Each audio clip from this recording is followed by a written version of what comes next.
What is going on, everybody? It is episode 669 of Pop Culture Crisis. My name is Brett. I am here once again with my co-host. Introduce yourself, please. Slow the tempo down. There were some dramatic pauses. There were there. Hi, crisis actors. It's Mary. We're losing it a little bit today, but it's going to be fine. It's just us and Cher. It's just us and Cher in place of Dane. He was actually convinced to never come back to the show after last week.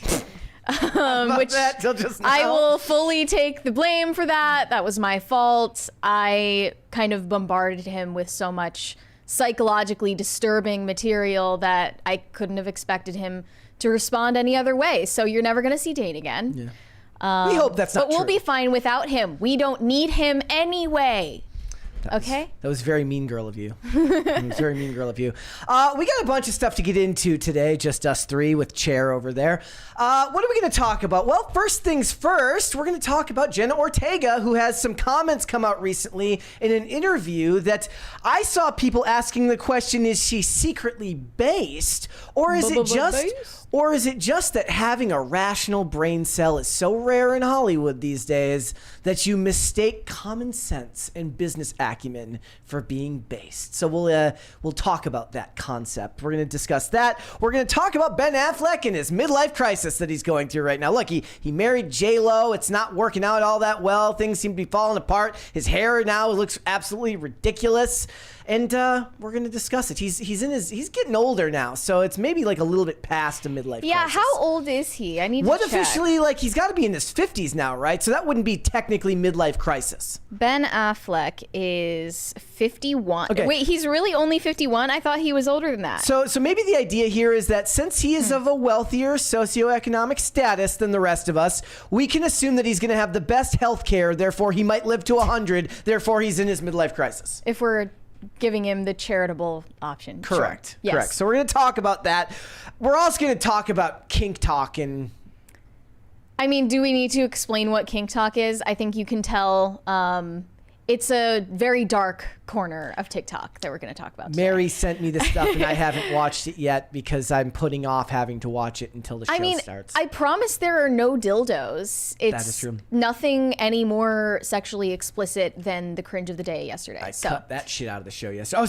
So I'm going to let you guys know a little secret, an irrational fear of mine. So on YouTube, if you have to edit something out, which has happened here before, you know, there have been things that have appeared on screen that are not supposed to be there, or things that have been said that need to be cut out, you know, for the sake of, you know, not getting demonetized.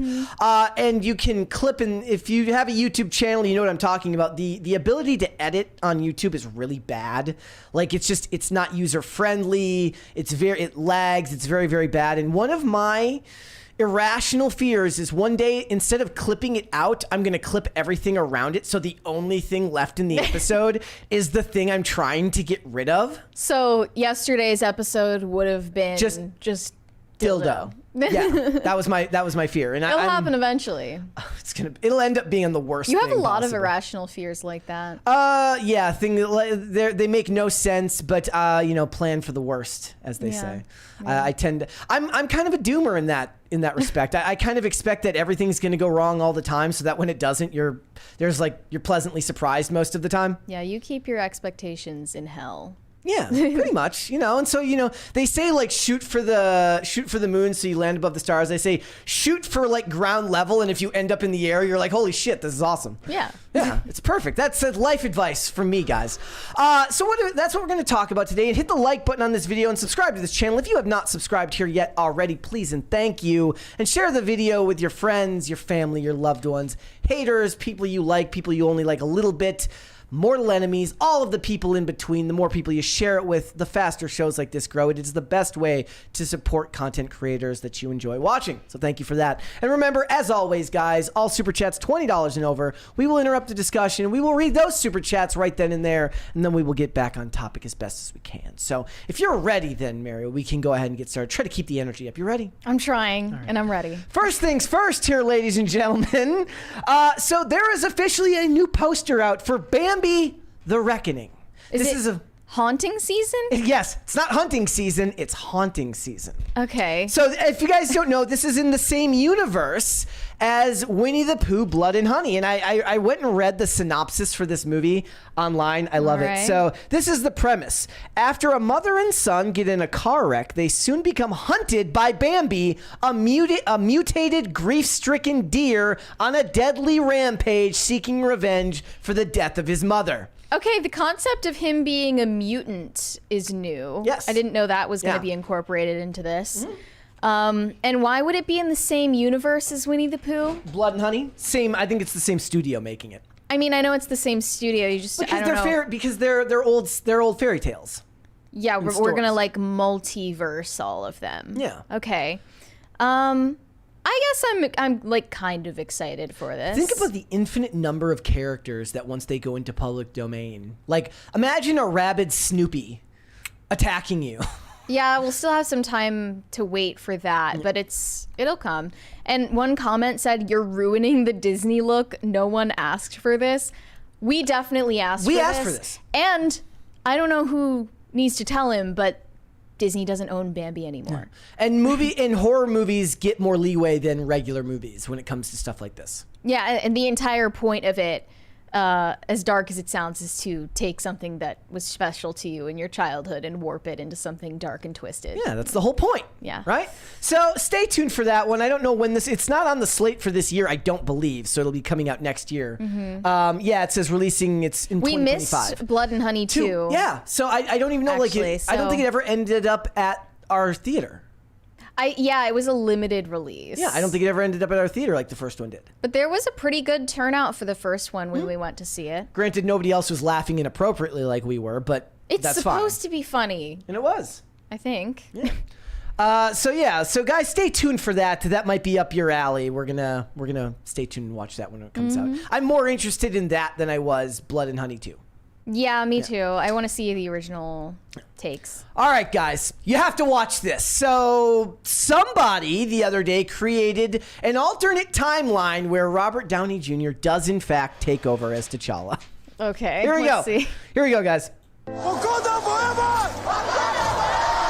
It is your time to be king.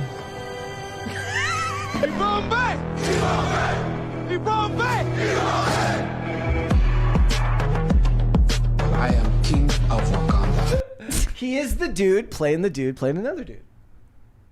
Is there no sound? I think the song's copyrighted, so I just don't want to get us. Oh, okay.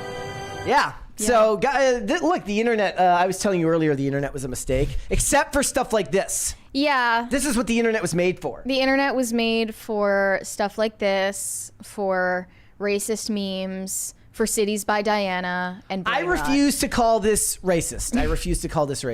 It's like I'm not saying this is racist. It's just, colloquial. The other one that they use is like, it's always the poster. Like, for some reason, it's always Ryan Gosling. Ryan Gosling is Obama.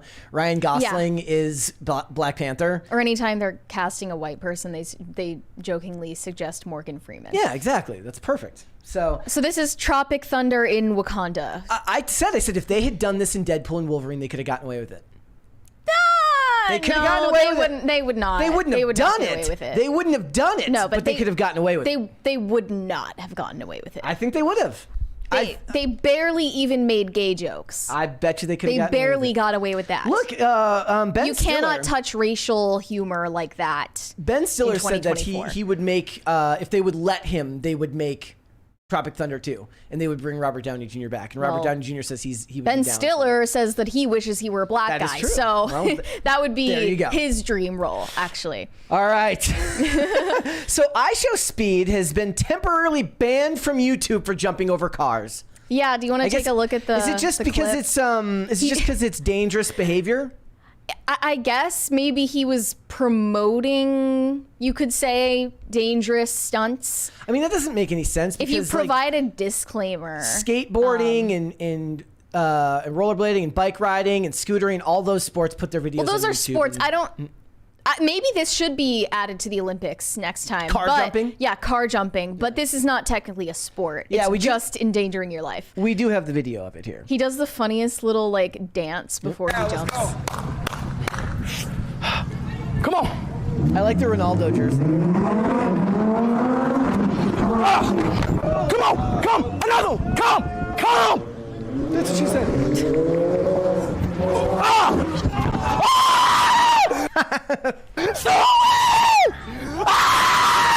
R.I.P. your eardrums. I'm so sorry. I didn't know that was. R.I.P. your eardrums for all the people who complain when a clip is too quiet. That's what you. Yeah, get. there you go. That's your comeuppance. That's what you deserved. Yep. So now he's been temporarily banned on YouTube. He's not allowed to stream or post anything for some amount of time. I don't even know why. He's done other things in the past that were dangerous, and he got banned on Twitch. I'm ready for Olympic car jumping. Didn't he was the same one who did the elephant toothpaste I think so. challenge, right? I saw and like accidentally gassed himself inside his room. I saw a thing the other day, or no, I saw a thing this morning that apparently some like Australian field hockey player got arrested for buying cocaine in Paris. I'm like, well, That could happen anyway. I was like, look, they were already eliminated, so he wasn't trying to use performance-enhancing drugs while playing, right? Like, let the dude live. Dude got knocked out of the Olympics. He wants to go do some blow. I don't advocate for that, coping but mechanism. that is his right as a sovereign citizen. He should be able to do that. Now, as an Australian in Paris, you should be able to buy a little cocaine. Oh, it's disavow. legal there? No. The point being, I wasn't aware of that. I think it should be, but disavow. Well, I don't know. I think that I Show Speed is going to make an appearance in the Olympics next year. He's going to make. Yeah. He's going to be one of the professional car jumpers. There was the girl, the runner from some country that went really viral. He's going to be racing her. Yeah, I forget her name. It was something Richardson, right? Yeah. No, she's from America. That's Shikari. Oh no! No, it's a girl. Was it the girl in the clip where she accidentally did the salute from the wrong way? It might have been from the right. It might have been, but it was some girl who was going viral. And yeah, but she's gonna collab with him. They're gonna race, right? Yeah. Yeah. I think he's gonna win. Do you think? No, but here's the thing: is do you let her even if he does he let her win? He's not the type of person who would let her win. No, he would not even think twice about it. In fact, I saw a video last night that was like a social experiment they did on little boys and little girls where they gave them Jell-O that had salt in it, and they wanted to see what the kids' reactions would be if they would try to be nice about it and lie and say that they liked it, or if they would refuse to eat it. How old were they? They looked about like 5, 6. So they just told you it was bad, right? Nope. They lied? The boys were like, this is gross, I don't want to eat this. And then all of the girls were like, this is great. Yum. It's a little salty, but I like that.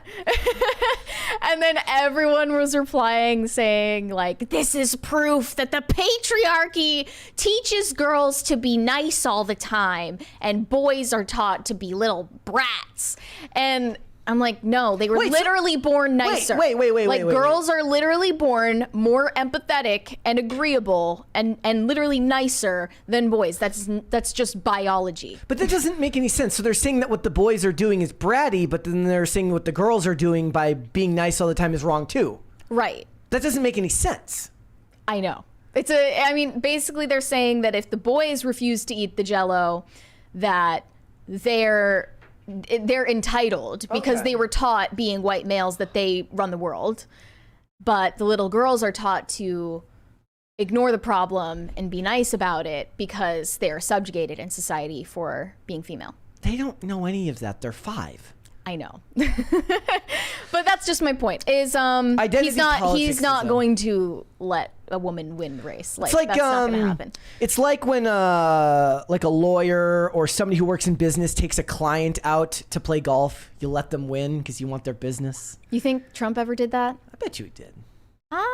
He's not the type. You don't think he's not the type? Because in The Art of the Deal, I'm sure he has a whole chapter on this, where you actually should not let them win. You should win so that you have the upper hand. I don't know. Shrewd businessman tells me that like at least once maybe he like looked into the person. They've got a huge ego. He wants their business more than he needs to be validated for his golfing ability. Yeah. So some of them he knows. I should get around to actually reading Art of the Deal at some point. So maybe we should go and ask. That would be a great question for somebody to ask him. Yeah. Did you ever let somebody win to close a business deal? They never ask him the important questions. All right, let's move on then, shall we? So, a couple weeks ago, we went and saw Deadpool and Wolverine. We put a review up on this channel. I thought the movie was very, very good. Mary wasn't a fan of it. But one thing that we missed was apparently there's a good old-fashioned satanic panic going on around this film. Some Christians are boycotting Deadpool and Wolverine and staging walkouts from the movie over blasphemous imagery, demonic themes, Satanism, basically. It's a satanic panic in 2024. This was brought to my attention when these two girls told their audience on TikTok not to watch Deadpool and Wolverine, claiming the film was made by the devil. I mean, I've seen Sean Levy. He doesn't look like the devil to me. Is Sean Levy the Antichrist? He doesn't look like the devil to me. It's time to start asking questions. I'm just asking questions. Let's listen to this video of what they have to say. Guys, if you want to watch Deadpool, Don't do it. literally don't. Don't do it. The new one, don't watch it. Here. I don't know if you can see it, but we're at the theater literally now. We had to walk out. We're literally not finishing it. I have never felt so convicted in my life. This seems The genuine. movie was literally... This isn't satire. You feel like the devil made the movie. It's literally not the Deadpool we know. Like, that It's absolutely the Deadpool you know if you actually... I had Sorry. no Deadpool vibes in there. I don't know about you. None. It was literally like the devil took the movie and made it his own thing. Like you sit in there. I don't know about everybody else that was sitting in there, but I literally felt like God was like, get out of there. Like, this is not, you don't sit we here were and like watch half this. hour in and I was like, nah. Like, when I tell you they mock Jesus, like a do we man give on the spoilers? cross. I think what I noticed from all of it, from this one and the other videos, they all left around the same period in the film. Like 30 minutes in? About when you get the famous scene of Wolverine on the X cross, which is literally taken directly from a 1989 Uncanny X-Men cover. Well, then they would say that exact cover is blasphemous anyway, so recreating it would still be blasphemous. I mean, I don't know the context around that because I never read these comics. Man on the cross mocking Jesus. X. They slanted it. Like a cross. Like, yeah, the cross And was Wolverine like this. is nailed to it. Like, With it's just, actual nails in his hand. Ugh. And then under the cross was a bunch of skulls. if that's not enough for you to feel like that's not... They make jokes in the original Deadpool about being abused by family members and talk about, like, it's not politically correct in its... Well, weren't there also jokes about surpassing Passion of the Christ at the box office in the past? And they actually ended up doing that with this one. Yeah. Well, let's hear him out. movie that you should watch. What did they call him? Marvel Jesus. Marvel Jesus. Yeah, apparently Deadpool is now Marvel Jesus. I don't know about you, but nobody's Jesus but Jesus. Yeah. And apparently he has disciples. Just no. The vibes were, don't do it. Don't do it. If you love Jesus, just don't do it. Amen. Just don't do it. Just it's like the Nike symbol. Just don't do it. Just don't do it. But yeah, that's it. Just don't watch Deadpool. I have never felt better about any decision in my life than walking out of that theater. When I tell you I was excited for this movie, yes, the first and second Deadpool had swearing and killing in it. It was Deadpool. It was inappropriate. It was obviously Deadpool. wasn't made by God, but this one just Was made by the devil. literally. Quite literally. They also had a little devil person in there with horns and a tail. Yeah. Like, Was that one of the Deadpool variants? Maybe if the devil actually did that, he Don't do wouldn't it. have shown That's it. himself like That's that. all I gotta say. Just don't do Just it. warning you, because there's not going to be anything anywhere else yet. But yeah. Okay. Okay, we got a 20 from Jose Garcia. He said, God forbid these same religious girls play Doom and Doom Eternal. There's the cover, by the way. Right, so they recreated that in one of the scenes in the movie. I guess that was about at the 30-ish It was about that's what I'm saying, it minute was about mark. the so my point was when I'm not gonna lie, when we were watching it, I'm like, I wonder what Mary thinks of that. Okay, look, after seeing the Olympics opening ceremony, I'm just desensitized to the point where it just doesn't faze me anymore. Correct. If there's humor that takes aim at Christianity, I have seen it all. I have seen it all, and I am not fazed by it anymore. I don't feel anger. I mean, It's probably better for you. It's a lot more of an intellectual response. Like I am opposed to this, but at the same time, I wasn't going to. Okay, look, if it weren't for the fact that we were reviewing this for the channel, I wouldn't have gone and seen it anyway, because I'm not into these types of movies. But I don't think I would go so far as to boycott it over blasphemy or satanic imagery. The Marvel Jesus stuff, I mean, it was, to me, just as unfunny as the rest of the movie. I didn't enjoy the movie for other reasons. Yeah, I knew that you were going to have your own reasons for not liking the movie. And if I had known that it was so satanic and blasphemous, maybe I would have used that as an excuse not to waste 2 hours of my life. But here's the thing, as somebody who did like the movie a lot, I knew for a fact while I was watching it that the people that I know that are religious, that do like comic books and do like these characters, were going to like it. And I knew they were going to be able to overlook it. And that was true. I saw several content creators that that are religious that had no problem with the movie. And what I've realized over time is like art being subjective and being what it is, that you're going to overlook certain things when you inherently like it as a whole, right? When you take the 30,000 foot view, if you like the experience as a whole, you're going to minimize the things that you dislike and maximize the things that you do like. And I don't think, like I was going to ask you, like, does one's level of offense taken to something like this indicate some type of closer relationship to God than someone who takes less offense? Right, because you could easily interpret the reaction of these two girls as performative outrage. I'm not necessarily saying that that's the case for them. I don't know them, so I can't say. Yeah, but feeling a certain way about this movie or the Olympics ceremony, to me, doesn't speak to how devout of a Christian you are. It's the way that you respond to it after that feeling wears off.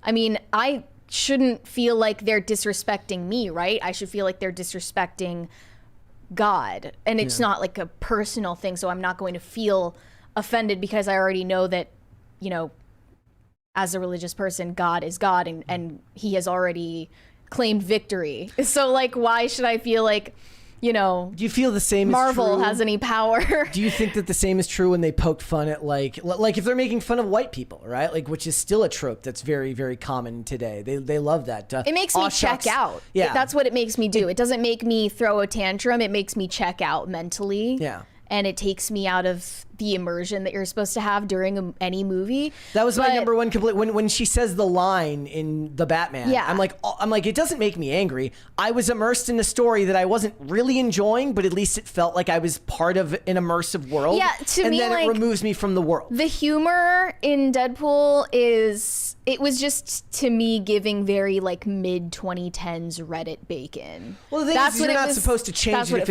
if it's consistent with the character, then it's not supposed to change throughout the films. It would feel inauthentic to the character. Yeah, of course. But it just, to me, that's how it felt. That's why I wasn't into the movie. But there was another a married couple that made a video about their experience with Deadpool, why they're boycotting it. Here we go. We went to see Deadpool and we left probably about 25-30 minutes into it. It is disgusting. It is so against the Lord. They are blaspheming our Creator, and you should not see it. Do not spend money on it. Looks mad. It is not worth anything. The fact that it has beat all of the MCU movies out blows me away, and it blows me away that people were bringing their children into it. That is true.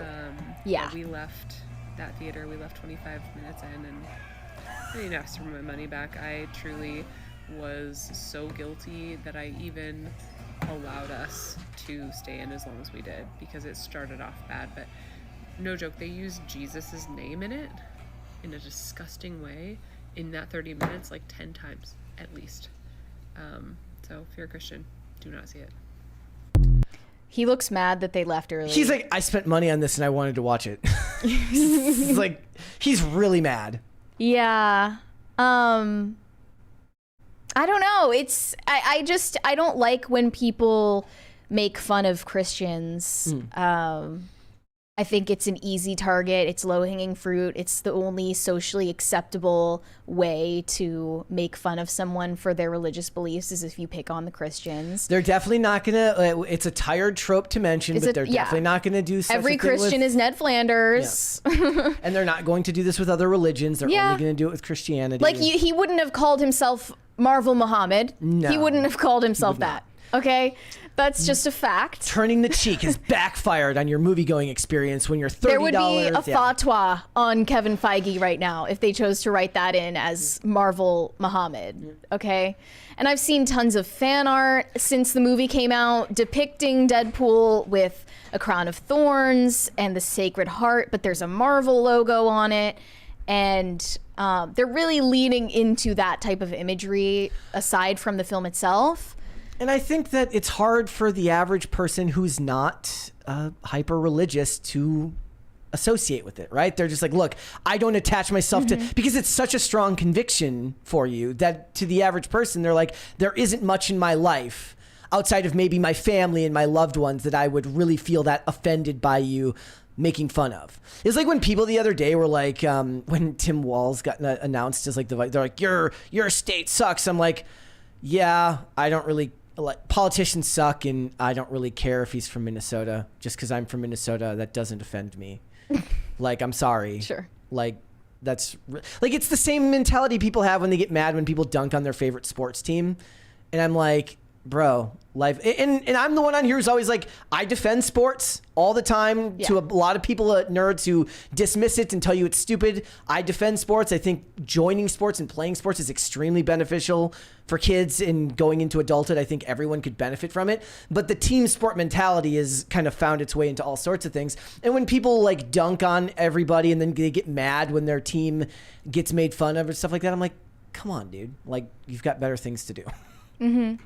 Yeah, I think that people sometimes can get stuck wasting their energy where it doesn't belong. I'm not saying that they're wrong to be offended, honestly. Maybe if I were more convicted in my faith, then I would feel the way they do. But I don't feel like that's correct. I don't think your emotional reaction to something like that could be all the brain rot. The brain rot is lowered. I've seen too much. You've seen too much. That's what it is. I've seen too much. And after seeing the Olympics ceremony, after seeing, I mean, number of things. I was born after the Satanic Panic. Like after the Balenciaga stuff, maybe everything else just kind of pales in comparison. After Balenciaga, after Marina Abramovic, after Madonna, you could keep the list going on and on and on. Like at a certain point, you can't even feign surprise. Is calling yourself Marvel Jesus or the Savior of Marvel, is that? I mean, I guess using the word Jesus makes it blasphemous because he's taking. Yeah. Okay. Like, I mean, if I were in the writer's room, I would have never written that. But the point, I would have never. The point is, it's supposed to be an analog for a savior, right? Sure. Yeah. Yeah. I understand that it, in context, makes sense, and they're making a commentary about the industry and breaking the fourth wall by saying that. And as much as the context makes it, fit the story, I wouldn't say that totally excuses it. I found it distasteful.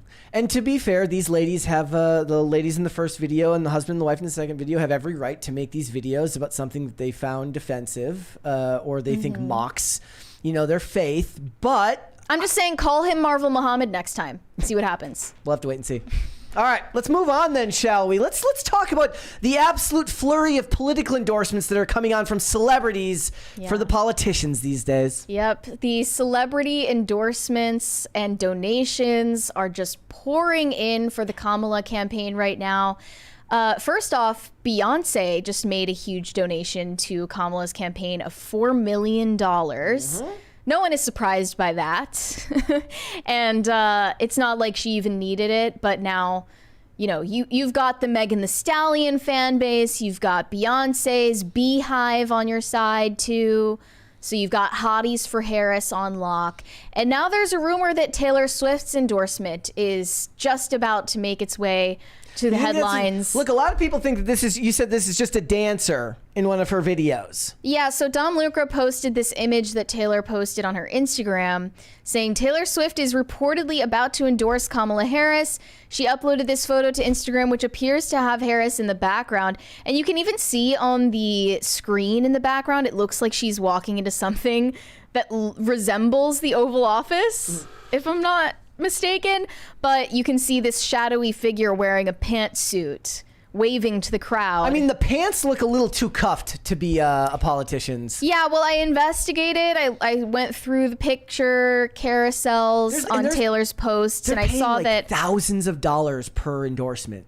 It's crazy. Some of Taylor's sets have background dancers that are wearing pantsuits that look exactly like that. Yeah. So I'm pretty sure it wasn't intentional, but I do see why people would think that. I think she's gonna endorse. Oh, absolutely. But it's gonna happen after the convention this month. So that's definitely gonna happen soon. Ben Stiller was also recently appearing on a Zoom call for Comics for Kamala. Have you noticed how what they've done is they've sectored everybody, they've segregated everybody into specific little groups. It's very strange, right? Yeah, I mean, Comics for Kamala, that makes sense. You're getting entertainers together, but this isn't. White guys for Kamala, white girls for Kamala. He brought race into it, not us. Yep, not mine. Wasn't me. Get out and vote and donate. Here we go. Get out and vote and donate. And she's also a historic candidate. You know, it's going to be the first woman president, and that's incredibly exciting. And you know, she's Indian, she's black, she's everything. You can be more than one thing. It's incredible. You know, I'm Jewish and Irish. I wish I was black. Every white Jewish guy wishes he was black. You know, it's just we need to ask Bertman and vote and fact donate check and that. like take advantage. This is such an important time right now, and this wave of energy that's happening, we got to keep going with it. So please, do everything you can. The only thing I got from that is that Ben Stiller wishes he was black. And she's also a historic candidate. You know, it's going to be the first woman president. And that's incredibly exciting. And, you know, she's Indian, she's black, she's everything. I was waiting for the part about her policy positions, but it didn't come. So maybe that's next time. But it's racist to call her a diversity hire, Brett. You well, can't say that. Those were their words. That was Joe Biden's words when he said he was going to hire someone that was black and a woman. Shh, stop speaking facts. Look, you're not allowed to say that.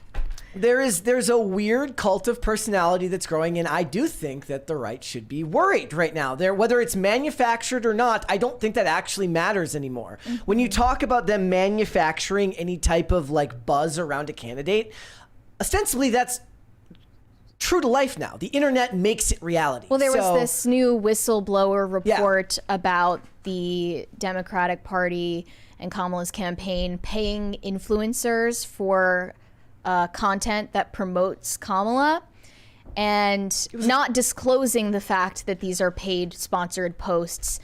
And I know that sounds illegal. I'm not sure if it is illegal. I wasn't surprised at all to see that, though, because I thought we all just knew that, you know, your timeline is full of undisclosed ads and full of political propaganda.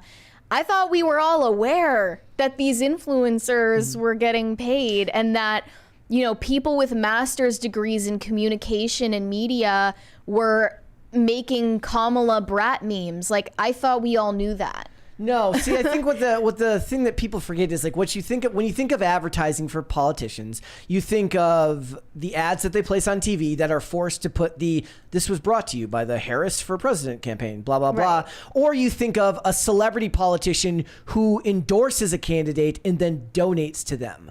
I think when I think of, you know, the type of payola that you get as a celebrity in politics, I think more of back end deals that come when Barack Obama becomes a movie producer or when they get jobs in the administration after the fact. Think of when Cal Penn got a job working for the Obama administration. That's what you think of when you think of, you know, one hand washes the other.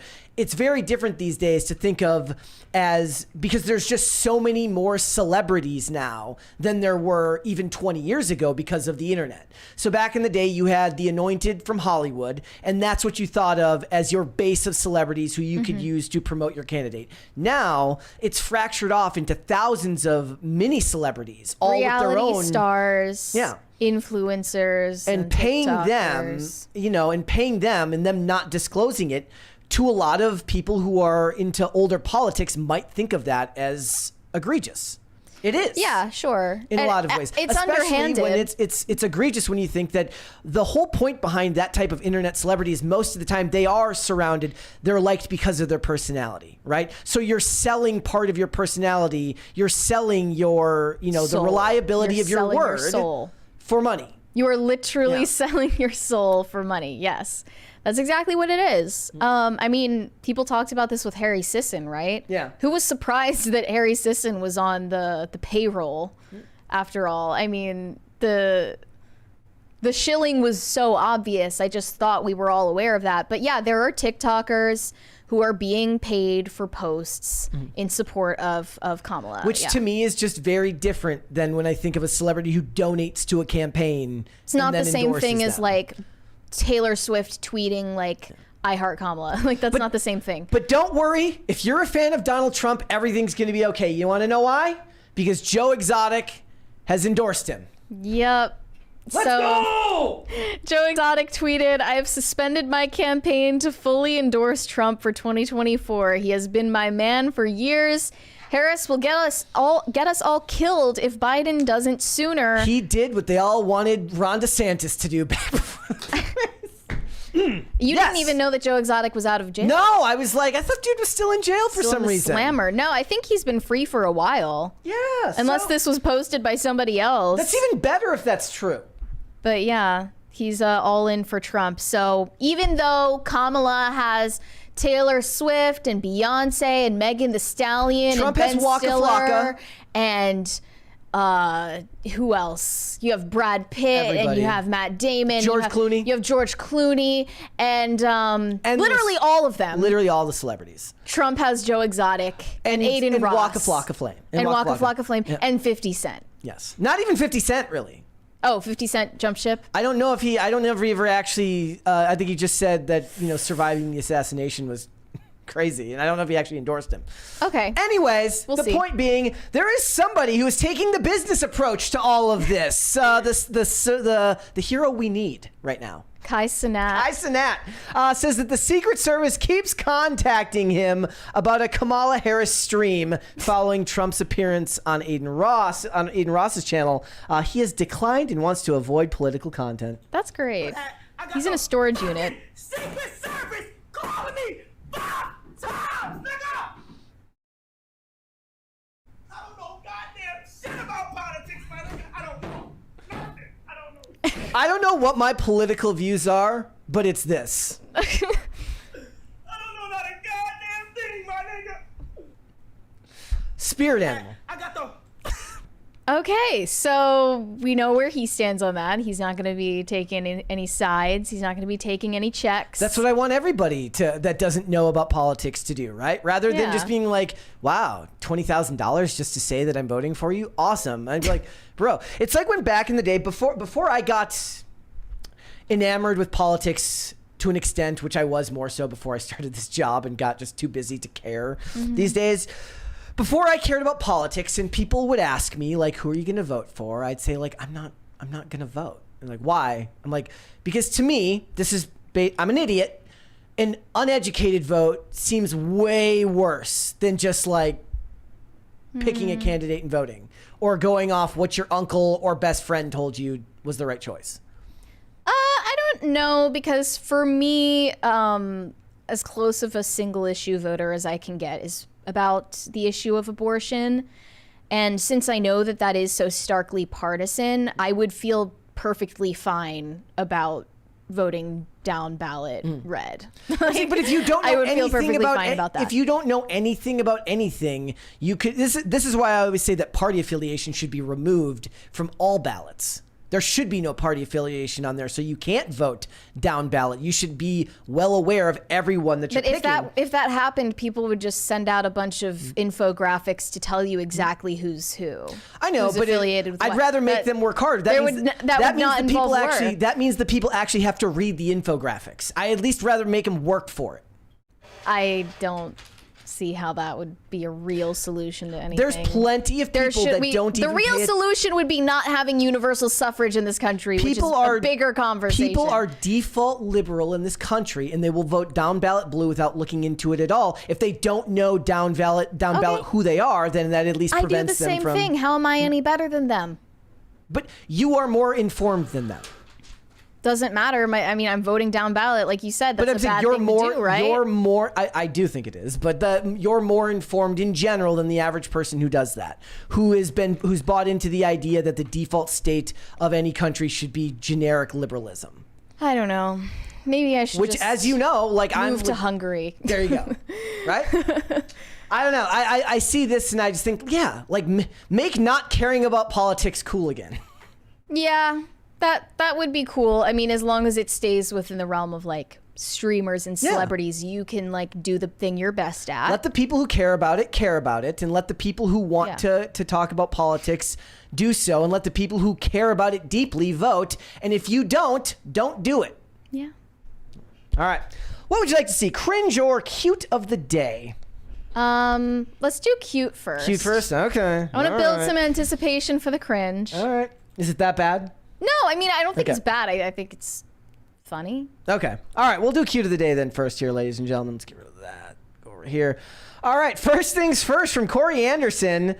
Oh. Just past 1 year without this guy. He made it 18 years. That is Bandit on the bottom left. R.A.P. Bandit. That is sad. That was a cute cat. That is sad. Yeah, that's not a very happy cute of the day. Guys, you should submit your pets to cute of the day so that we can raise the vibe in this room for the next couple of weeks. At Brett Dasovic and at popculture_show on Twitter and hashtag PCC Pets on there. It seems like half of the submissions are dead pets. I'm sorry. Let's move on. This is from Cam. Okay, here's a better one. It's been a year, but Scotty finally turned 1 year old. Here's him next to his big brother, Debo. Aww. What treats? Oh. Cute. They look like they just got into trouble. Cheeky. All right. Go ahead and submit those pets over there, guys. Let's now do the cringe and see what Mary has got in store for us right now. It's from a Taco Bell. Okay. Here we go. It's a Taco Bell meltdown. Why? Drink it. It's just water, right? It is. Drink it then. Because it's poison. It's poison. Ma'am? Drink this. It's just water, right? Yeah. Why do I need to drink it? To prove it's not poisoned. You asked for water. Drink it. But you didn't ask me to video me either. Why didn't you drink it? It's your water. Why would we poison you? That's a good reason. That's a good... Why wouldn't you drink it if it's just water? Why would I drink it? So I throw it away, give it to me. Just drink it. Because it's poison and you know it. Have a great day. Have a good day, ma'am. Right, I'm dying, thank you. I'm a grandmother and a mother. And you guys are killing me and you don't care. How are we killing you? You're poisoning me. This water's poison. Drink it. Why didn't you prove it? Drink it. Drink it. You won't because it's poison and you know it. Well, let me get my phone out to record you when I drink it, okay? Let's do that. And then you can leave after that. With no water. Don't cut your phone off. Don't cut it off.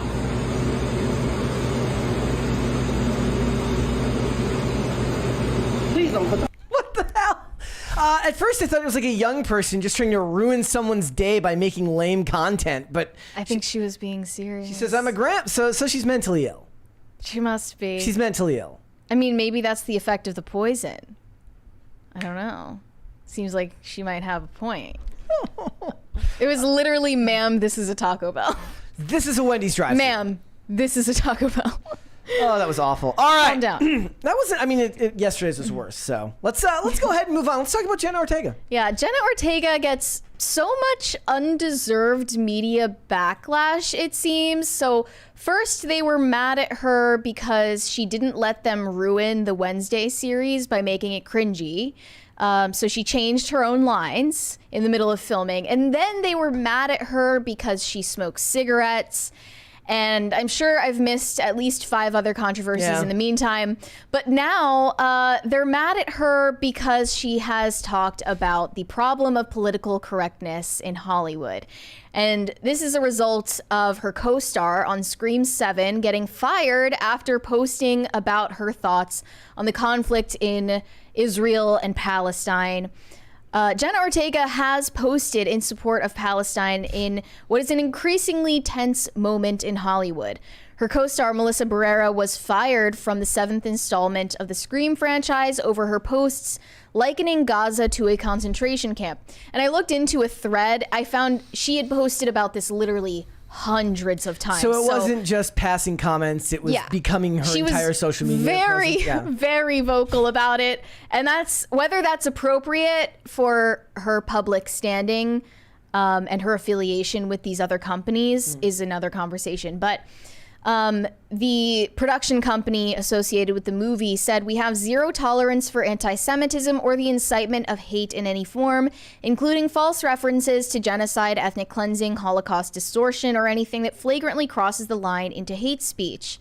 Jenna Ortega was not fired at the time that Melissa Barrera was, but people did make demands for her to step down from the movie.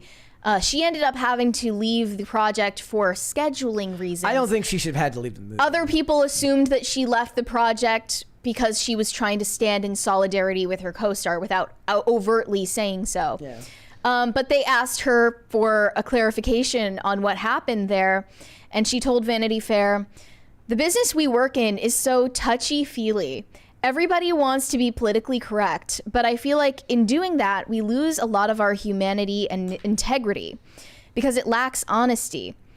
I wish that we had a better sense of conversation. Imagine if everyone could say what they felt and not be judged for it, and if anything, it sparked some sort of debate, not an argument." And she said, "Am I describing world peace?" It's yes, this that's is never one of those going to happen. things where like the idea that you're not going to be judged for it is ridiculously utopian and childish. But the rest of it, I agree with the spirit of what she's saying. I think what she meant to say is like, wouldn't it be nice if we could have whatever political views we wanted to in Hollywood specifically without getting unofficially or officially blacklisted or fired and having our entire livelihoods put at risk. I don't know if she is saying that because she has personal experience with it. This is one of the hardest topics to broach when it comes to these celebrities, right? Because a lot of people take the simple approach. Celebrities should just shut up, dance, monkey, just act. A lot of people say that, right? They don't think they should have political opinions at all. They have good reasons to say that. And I think that is, for the most part, the most practical response you could approach to your job, but it kind of disabuses you of the notion that celebrities are people too and they have their own opinions. So the question is, when does a celebrity learn to embrace the capitalistic side of their business over their political beliefs?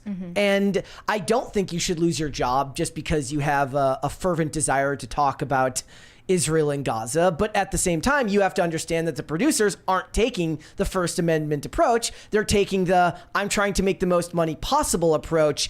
And what you're doing here is putting our movie at risk. Whether that's true or not, I don't know. I don't know if I buy that her posting a bunch about Israel and Gaza is going to prevent people from going to see Scream 7. No, I don't think so at all. I think that's totally made up out of thin air. But at the same time, have the practical context of the industry in which you work. You work in Hollywood. Do you think that the powers that be in Hollywood are sympathetic to Palestine? I don't think so. I think that there's a mini civil war going on there right now between the next generation of actors who are very the young libs versus the old libs. So the new generation of actors are even more Marxist than their older counterparts, and everyone is aware that there is a strong contingent of Jewish producers and actors in Hollywood that would take offense to her stance. Old guard. That's the old guard, right? So the question is, when do you buy into free speech and when do you not? I say let her say what she wants, but the producers clearly don't buy that. Well, a lot of people took this comment that Jenna Ortega made in the interview to mean she wasn't siding with Melissa Barrera because, of course, it was taken out of context, and some people made it out like she was trashing Melissa Barrera. So some of these people said, just a reminder, Jenna immediately dropped Scream after finding out about Melissa being dropped. If you think she's siding with them and not with her, you're dumb. Another one said, those losers already twisting her words, but if you actually read the article, you'd see that she's defending Melissa. Yeah, she is. I don't think that she is defending Melissa if she basically blamed leaving the project on like scheduling for Wednesday. Yeah. Which, by the way, we're talking about Jenna Ortega on a Wednesday. Yes. I just wanted to acknowledge that because it's funny. I think what we're looking at here is Jenna Ortega is in the same camp as a Sydney Sweeney, who is learning, who has been very, very adept at understanding the business side of their industry, meaning when to speak, when not to speak, the measured response, and knowing who and when to work with. And at what time. Like, that's very important, especially if you want to. She's already come out and kind of walked back her initial producer comments. Remember that one that went viral last year where the producer like dunked on her for the comment she said about the writing? Right. About wanting the script change. She's an executive producer on the show now. She's working to bring herself to front office level of Hollywood just as much as the acting part. Yeah, I think she didn't walk it back, but this is what she said about those comments. For context, it was last year, I think, she was giving press interviews for Wednesday, and she said that there was a really cringy line that they gave her for one of these scenes that she had, and she was like, I know this character of Wednesday Addams would never say something this cringy. I'm not going to say that on camera. So she changed it, and everybody was really satisfied with the outcome after she did that. So she felt like she had a right to do it.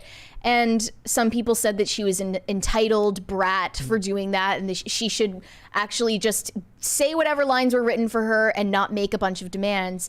But ultimately, she was the one in the right in the situation. Back in the day, I would have said that you should have trust in the writers. No, the writers are so damn But the writers are so bad these days that you can't have trust in the writers. And also, the other thing that people would used to say about something like this is like, if you've played a character for 5-10 seasons, then you have an innate knowledge of the character that goes deeper than just the writing. So they like, look, I've been playing this character for 10 years.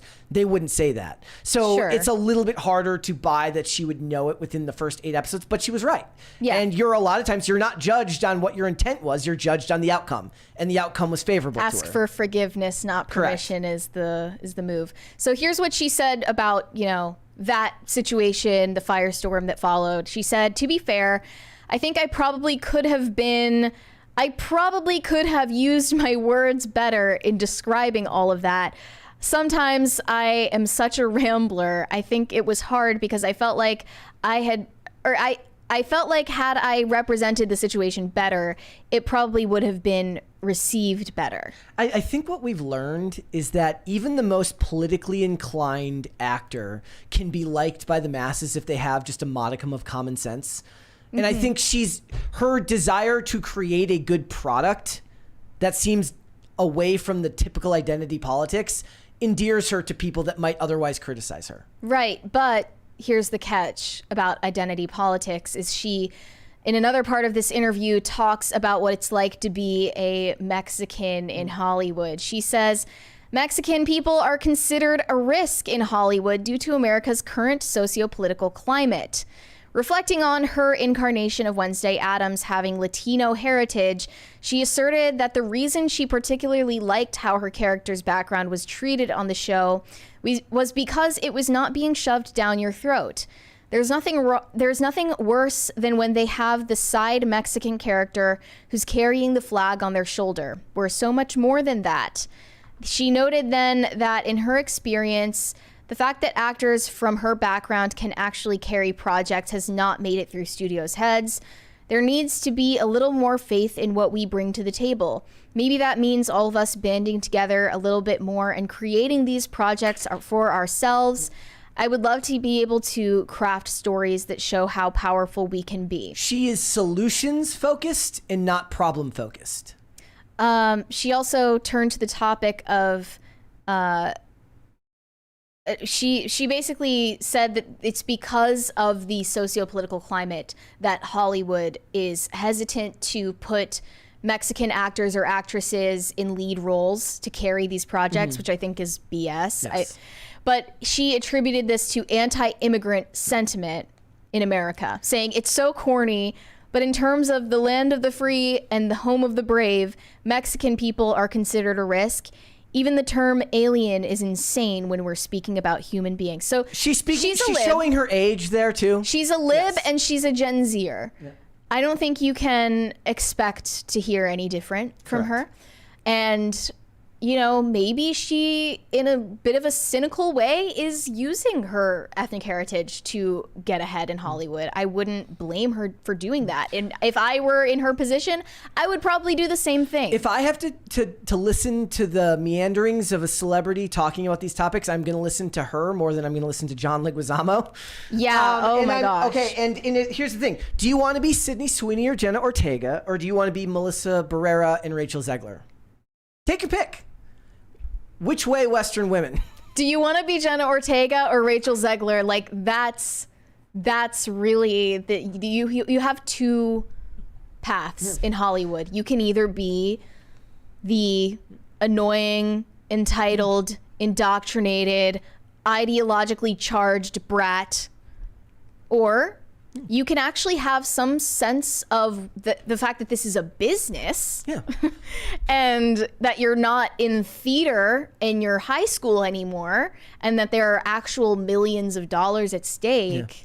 That will endear you instantly to people who will otherwise disagree with you politically, as this entire segment seems to indicate to you. So really, we are very tolerant. Yes. It's just some people test our patience. The idea that you can't have common sense. It is always the fact that they ignore just how much money is at stake whenever this stuff gets made. Mm-hmm. It's like if you were spending your own, and that's the point. She's saying maybe we have to band together and do it ourselves, right? Mm-hmm. Okay, that's fine. But if you're going to do that, then you cannot complain when it doesn't work.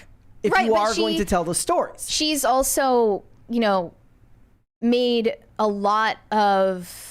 She's made a name for herself very quickly. Yep. She's gained a lot of respect and credibility very quickly, especially for someone so young. And now she is going into the second season of Wednesday on Netflix as an executive producer. Mm. Like, that's impressive. And Sydney Sweeney seems to have the same level of ambition. And even if they're not the most incredible actors you've ever seen, they make up for it a lot in the fact that they have likable personalities. I would be willing to bet that a large swath of Republicans and conservatives would be willing to forgive a lot of those liberal talking points if the person shows themselves to be a capitalist who wants to make money at her job. Like, that's a very endearing thing to people who still believe in the American dream and the idea of succeeding. I mean, that used to be the norm. Yes. But she's a refreshing break from what the rest of the industry looks like right now, especially in her age group. Yep.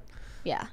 All right, let's read Super Chats. Shane H. Wilder said, happy Winging It Wednesday, Brett and Mary. Did the guests get scared off after yesterday's cringe? Yes. LOL, JK Mary. It was funny watching Brett DEI inside. Yep. I don't know if that was intentional, but I'm going to read it as it was typed.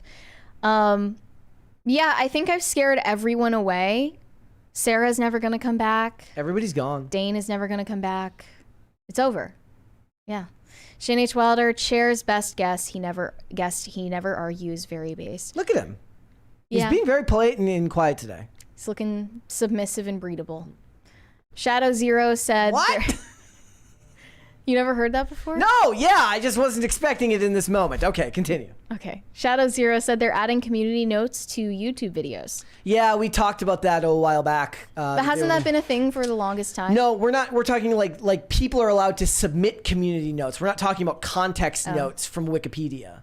That's going to be the worst. Yep. I appreciate it on Twitter from time to time. I think it's just going to be used for... You know how we can do this? The worst purposes. Sydney Sweeney's titties aren't that big. All right, community notice, guys. Community notice! Sup, my dude said, I bet the Winnie the Pooh horror film garnered a lot of interest from women since a lot of them seem to want to be alone with bears in the woods. Honestly, that should have been there. No, that's too terminally online of a discussion to be used in marketing. But it would have been funny to see an internet ad just made for Twitter where it says, she chose the bear. She chose wrong. Would you rather be alone in the woods with Christopher Robin or Winnie the Pooh? She chose Winnie the Pooh. Well, she chose wrong. Guess what happened? She paid the ultimate price. Let's do one more. Sirenko Productions said literally like Deadpool is literally satanic and like literally it was literally made by the literal devil and like literally it was literally evil. Look, they're not public speakers. It's fine. I say like all the time. Like this, like that. They had the spirit, and that's what matters. Exactly. Give him a break. Okay. All right, let's move on. Let's talk about Ben Affleck's midlife crisis. Yeah, I'm fairly confident that Ben Affleck is going through his midlife crisis, or maybe he was going through one when he got back with Jennifer Lopez, but we have been anticipating this for a while now, months, weeks. Ben and Jen are not working out. Bennifer 2.0, it didn't have the staying power that they thought it had, and now it looks like divorce is imminent. That was always going to happen. J-Lo and Ben Affleck, there is dead silence between them. Their divorce has slowed to a crawl because they refuse to even communicate with each other by phone. Let's be fair. Whenever you read these articles about divorces, it's always source, trust me, bro. Of course, there are so many inside sources, trusted sources. You don't know if any of this is real. I'm just saying I find it awfully believable if they are about to get a divorce, because who thought that this was going to last? This is what, her 6th engagement? 7th, maybe? I think honestly, how many times has she been engaged now? Maybe she wanted to do it. She's like, look, she's like, I've divorced all these dudes. I never got a chance to divorce him. I want to divorce him. So she just wanted to do this so she could win. Yeah. Well, no, what it looks like is that Ben Affleck is the one who has initiated the divorce after such a short time, and only months after she released this album about him and an entire documentary to match. The greatest love story never told. And now the greatest it's love over. story lasted about 6 months. Yeah. Yeah, and it sucks because they've dragged their kids into it, and it was this whole public ordeal, and, you know, obviously just didn't have a good chance of lasting. But this says J-Lo and Ben are moving on separately. She hasn't seen Ben for weeks. You know what I think it is? I changed my mind. I think what happened was Ben saw Jennifer Garner as Elektra, and he just got really, really back into her. He's just like, oh my gosh. He's like, it's time to try to win her back. Time to win her. He's like, and maybe I can win back my baby mama. You know what he did is he pulled his Daredevil costume out of the closet from when he played Daredevil, and he's like, I'm coming for you, baby. Look, I support that. I think that he should be with the mother of his children, and he looks much happier when he's around her anyway. Nope, go pick up Ana de Armas again. But this was kind of on the horizon ever since their mansion was put up for sale, and then he went and bought his own mansion that's smaller in LA. Well, you have to. Like when you hit your midlife crisis and you're rich, you can't just buy a Corvette. Yeah. You can't even just buy a Lamborghini with his type of money. That's not midlife crisis worthy. Yeah. You have to buy a new mansion. Yeah, this was the first sign that they were splitting up. And now Ben Affleck has a new look, a freshly divorced glow up. I mean, he's looking like the most freshly divorced middle-aged man we've ever seen. I've only got this one here. I don't have the widescreen version of it. We got this photo here. He's looking, you know. He's got the skinny jeans, the cropped leather jacket with the shoulder pads, the aviators. What is this haircut? I don't even know. It's not. It's just F my shit up. It looks like it was supposed to be a fade and they just didn't do it correctly. Is that up to?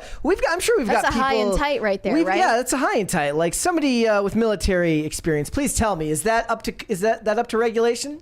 The more I look at his face, the more I think he might be Joe Biden's body double. Him? Rather than Jim Carrey? Yeah, just zero in right on his face. Come on, man. With the aviators on. I don't know if I can do that. I think Ben Affleck might be Joe Biden's body double. Yeah. It's the most. But anyway, that's his look. That's Ben Affleck's midlife crisis glow up, if you want to call it that. But reportedly, Jennifer Lopez is furious. She feels that he has humiliated her.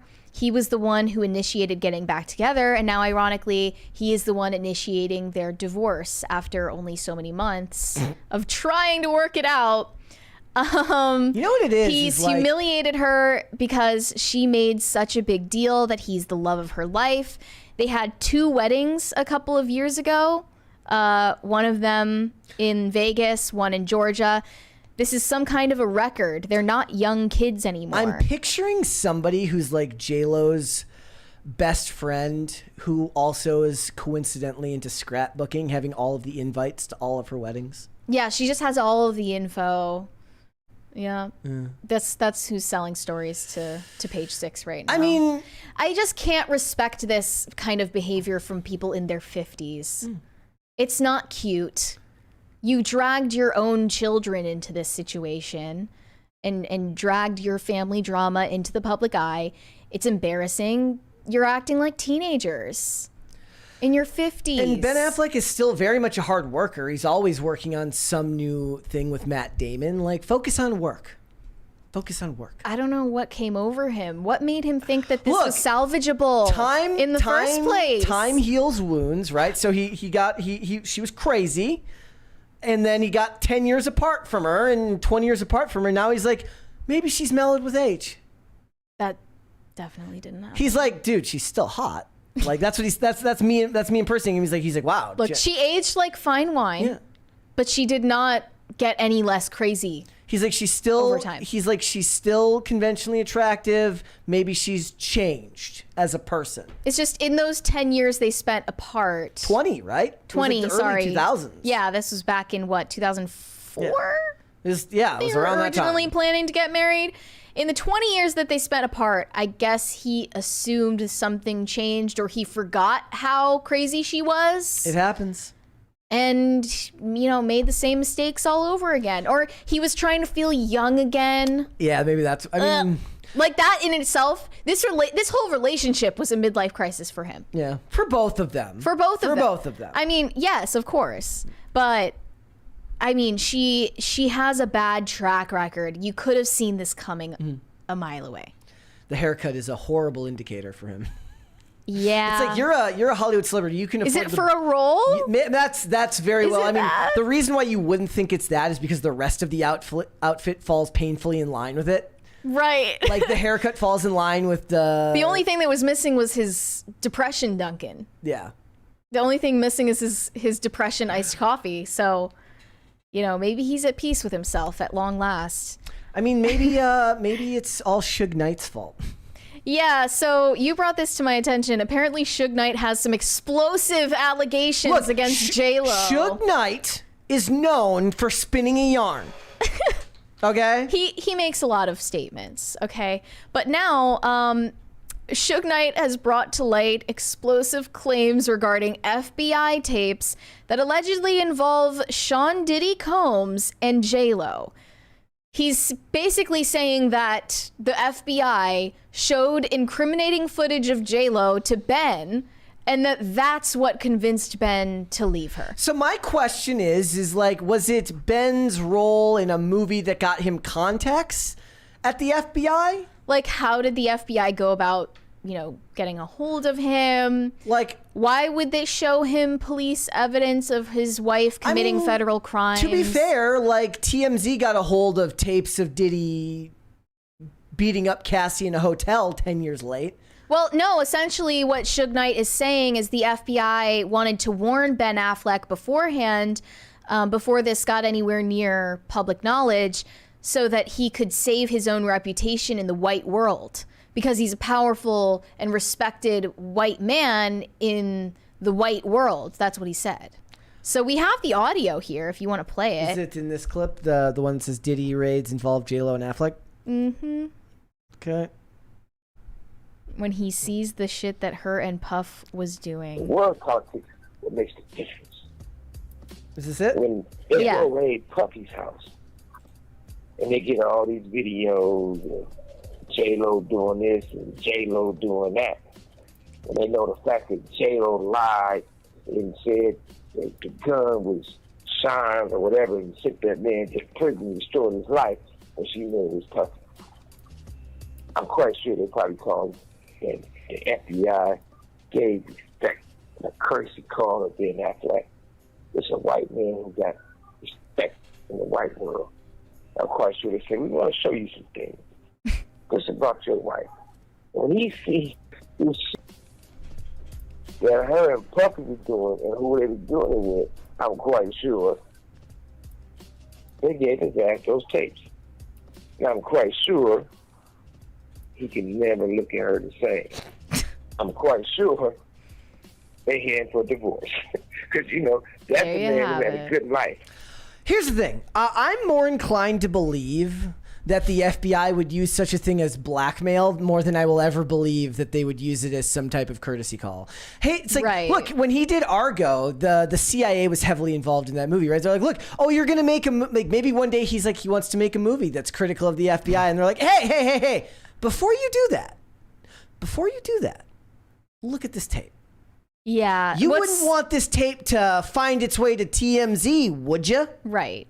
What's far more likely, though, is that, you know, Ben Affleck just couldn't handle the smoke. She was way too crazy for him. He's like, look, it's not worth it. It just, the trade-off wasn't good enough for him. Before menopause, I would have put up with it. After menopause, I'm not sure that, like, you know, we can't do this. I can't do this. J-Lo pre-menopause, I'm okay with that. J-Lo post-menopause, I'm sorry, it's not worth it. You know who else is going through a midlife crisis right now is Mark Zuckerberg.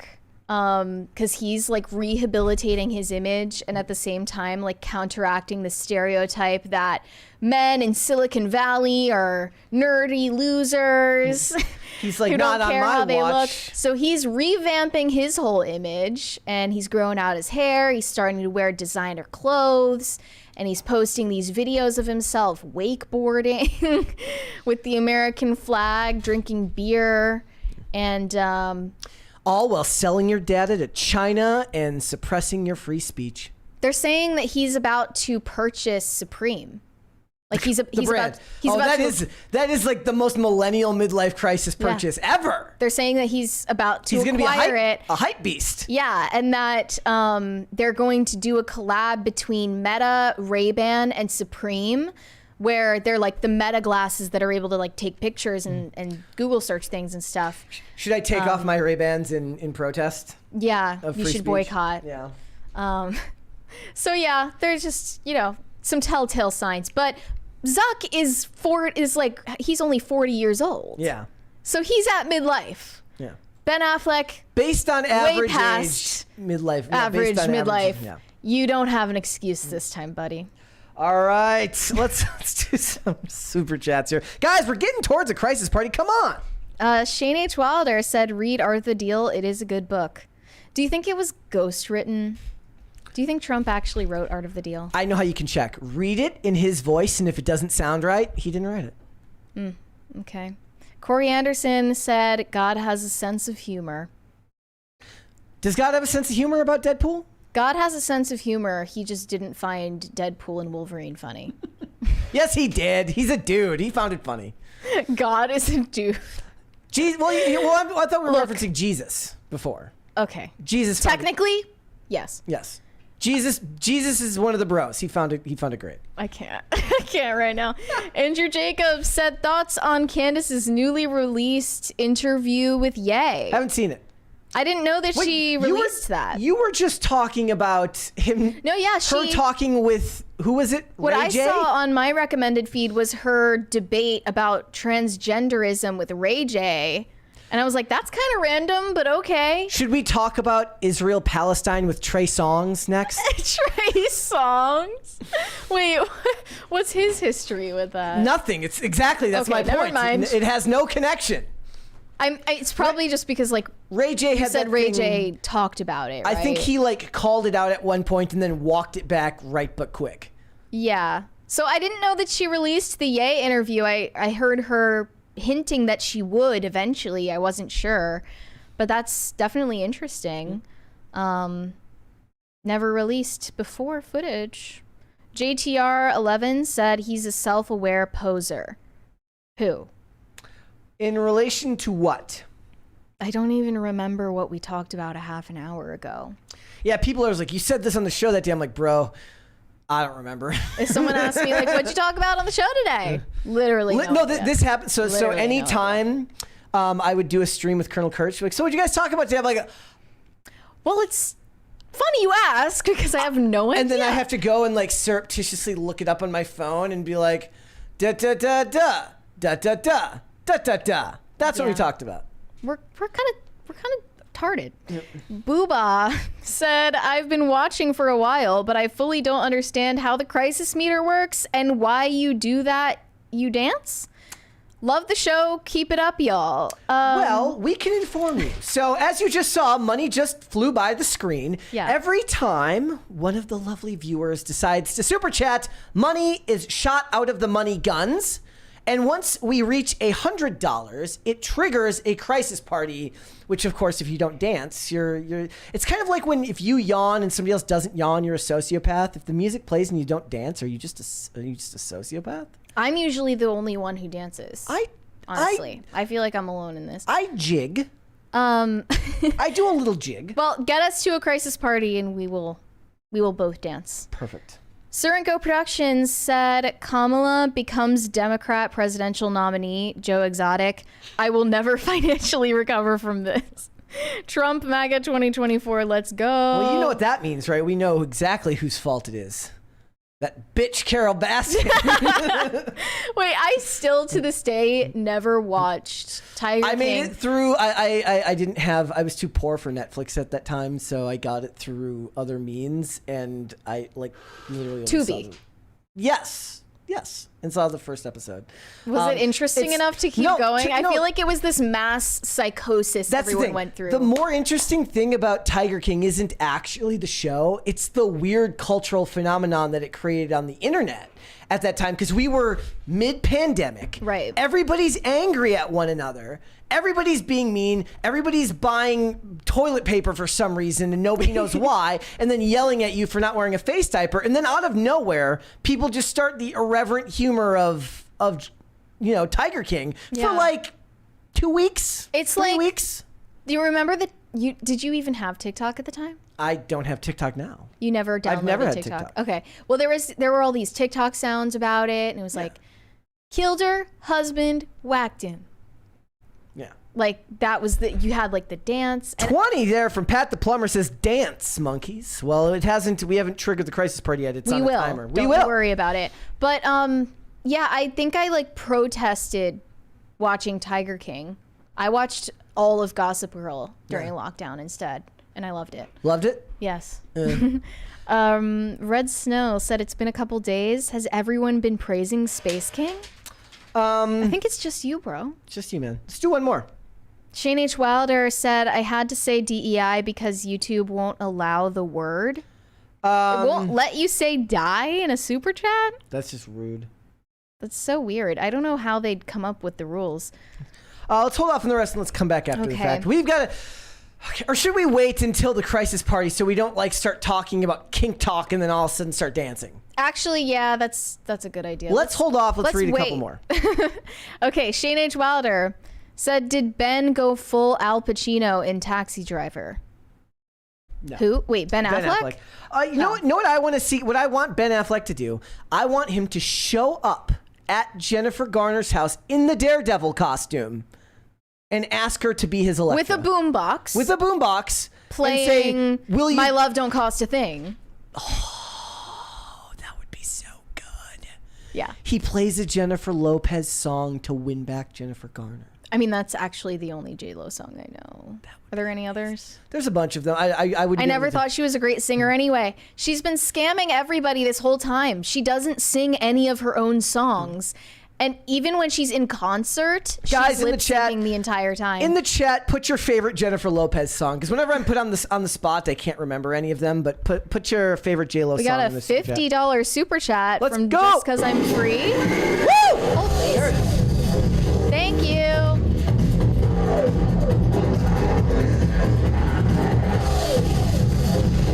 Okay, there's a chat in here from Victor White who says the world ended years ago. I actually have a theory on this. So wait, I didn't read the super chat. Oh, Just hold on. Simp money for Mary. Hope y'all have a great day. There you go. I don't know if I support that, but thanks anyway. Okay, so Victor White, I apologize, it's not a super chat. He says, I think the world ended years ago. So last night, guys, I finally got around to watching Battleship, the 2012 movie based on the Milton Bradley game, except it's the US and Japan versus aliens, okay? And I refuse to believe that movie in 2012 was made by Hollywood and not directed by Michael Bay. In no timeline should there... He directed it. He had to have. Okay, so Peter Berg directed the movie. There's no way. I believe that in 2012, the Mayan calendar was correct. The world didn't end, but timelines shifted somehow, and we got a world where somebody other than Michael Bay directed a movie that was basically aliens and military porn. You know what it is? It's the Mandela effect. It must be. No, that's true, because a lot of people are like, either I thought he did or I just assumed he directed it. It's a Mandela effect. Yeah. You should submit that. It is further evidence, however, that Taylor Kitsch wasn't. He had no box office potential. John Carter failed, that failed, everything failed. Just because you're good in Friday Night Lights doesn't mean that you can lead an action movie, my friend. So should the Battleship movie be a Brett recommends? Everyone should go watch it. It's dumb. Turn your brain off and go watch it. All the lines just sound like they were on the first take, and I love every single one of them. It's awesome. Even like, F it, Battleship movie. Even Liam Neeson couldn't bring any class to this film, and it's still awesome. How did they get Liam Neeson in it? It's so good. I guess it's like they're on a ship, right? Yeah. So basically, there's enough water where you can't even tell that Liam Neeson has peed himself. Exactly. So yeah, Peter Berg directed it, and I was like, how is it that not like? How do you even pitch that movie without Michael Bay? That's insane. Yeah. Kind of surprising. He must have been busy. I don't know. Was there like because he produced the Teenage Mutant Ninja Turtles. Was there a Transformers movie that came out in 2012? If there was, he was probably busy doing that. I don't know. That would have been either Dark of the Moon or the one after that. So he'd been busy. Pat the plumber said, "Are you talking to me?" No, we're not. But let's hold off on the rest. Now it's time to talk about KinkTok. We are going to talk about a very dark corner of the internet, of TikTok. It's called KinkTok. And this is where a bunch of deranged people with niche sexual proclivities and fetishes come together to discuss all of their interests and bond over them, and also force their weird fetishes onto the public instead of keeping them in private in the bedroom where we were promised they would be kept. And researching this on the company Wi-Fi was an experience. I'm picturing Mary getting a phone call from like Tim, like, I'm gonna just need an explanation. Just like if you've got one, that's fine. Yeah. But can you please tell me why you were looking this I'll up? just send him the link to this video. Yes. So some people believe that KinkTok came about as a community to replace Tumblr after porn was banned on Tumblr. But this says, despite attitudes towards non-normative sex becoming more open and accepting, there's still a lot of stigma surrounding kink practices. With that in mind, TikTok can be a great way to present kinks in an approachable and lighthearted way that people can relate to. So people make educational videos. Like the one you tried to show me yesterday that I put the kibosh on? Sort of like that. Yeah. You make educational videos about your kinks and proclivities and fetishes and paraphilias, and they're totally not advertisements for your OnlyFans. Just thought I would say that. They're totally not promoting all of these TikTokers' OnlyFans that is linked in their bio. It's not that. It's educating people because they are so-called sexperts. I hate that word exists. Sexperts. And even though overtly sexualized content is outright against TikTok's terms of service, the hashtag KinkTok still has nearly 1 million posts. Well, it's kind of like all the people who try to skirt around YouTube's rules by making the videos about breastfeeding. Right, exactly. There are nearly 1 million posts and billions, I'm sure, of impressions on KinkTok. And this is overtly sexualized content. It says any overtly sexualized content is not eligible to be recommended in the For You page. This would include content that depicts implied nudity, sexualizes body parts, is blatantly erotic or sensual, and you also cannot do borderline or suggestive content that is also ineligible to be pushed in the algorithm. And a lot of people say that they've had their content removed for educational, even if it's for educational purposes, or if it has nothing to do with kinks. Yeah. And that's why they're fear-mongering about kink misinformation spreading like wildfire through TikTok, where people are promoting things that are outright illegal. It said KinkTok is rife with misinformation, and here's why that's bad. Yeah, KinkTok is bad, I would say. How about we just keep all of that off of a platform where we know children are unsupervised consuming content? But yeah, like one of these kinks that is promoted and talked about openly on KinkTok is called CNC, aka consensual non-consent, which basically means R word. Yeah. And it means, apparently, according to some, that one must give up having a safe word in a prearranged signal. To truly make it, that's disturbing. Yeah. So that's just one of the things that's being promoted here. More so than any of that, what bothers me is people are taking this into the real world. Okay. One of these KinkTok influencers goes by Eve Iris. She almost certainly has an OnlyFans. She has 6.1 million likes and 375K followers on the platform. She posted a video that got a huge response. 209 in April. 209K likes and 15.8K comments. Yeah. Saved 32,000 times. Yeah. Reposted 181,000 times. So here she is in this video with her boyfriend in a Walmart engaging in, I don't even know what to call this, role play? So she's cross-eyed? She is cross-eyed. Okay. Yes. So I was actually thinking about... About what, princess? Well, now I can't think. Oh, no. Okay. That just made me want to projectile vomit onto the screen. Why do you do this to yourself? Like you always insist on like looking into stuff that you just absolutely hate. It's you like I picture you every day putting on your hazmat suit before you join the internet. How are we going to do this show without encountering man-made horrors beyond your comprehension? This is the only way, Brett. Okay. So here are some of the comments. One said, "My stomach did the thing. Organ failure." Yeah, I saw that. "My stomach did the thing. Diarrhea." Yeah, he sounds like a Discord mod. It's giving kitten, like Discord kitten vibes. The pudgy baby hands and the sound of his flip-flops. Yeah. His hands were like, he didn't exactly have like masculine hands. They called them pink ravioli. Like it would have been funnier if he had like Cheeto dust on them when he did it. And that would have been fitting, actually. Yeah. And it's not like they're making some huge, production out of it and attracting a bunch of attention to themselves.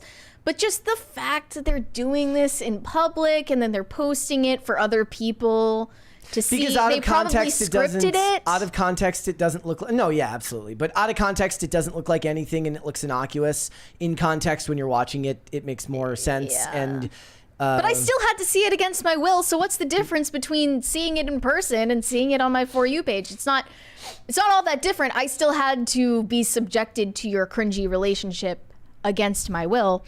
So now everyone watching this show right now has to.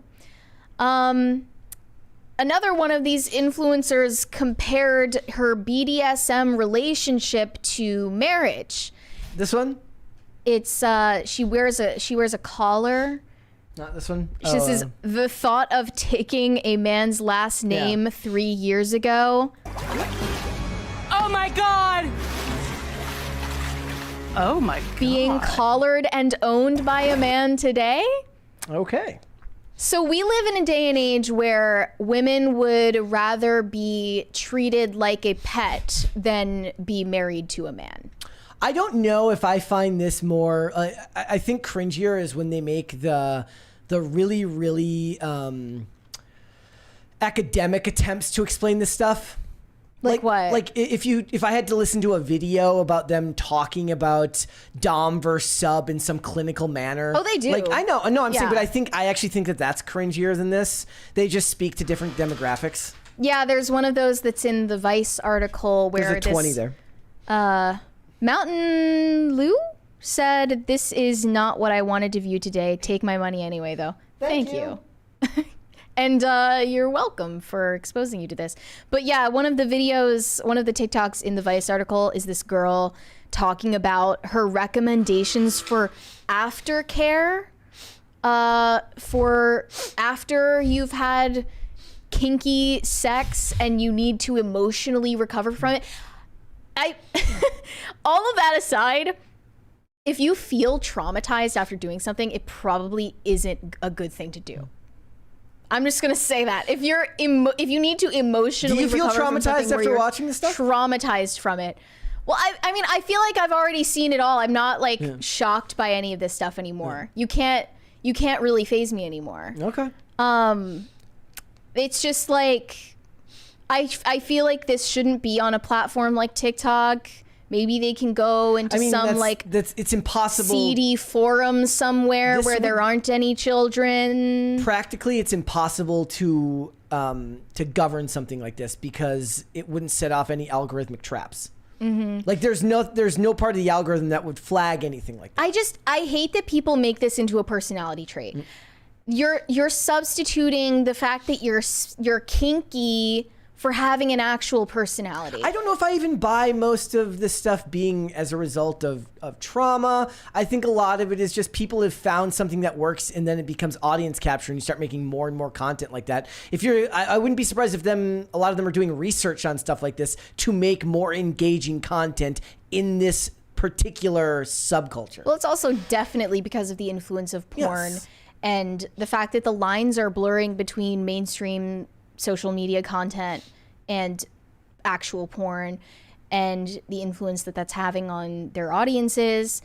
But I just see that they think that they're in some kind of community around their sexual proclivities. And it's just like, you're not actually that interesting. You know, like that's what I thought with the Army Hammer thing. He's texting all of these women that he wants to like barbecue their ribs and that he has like a kink for like eating human flesh.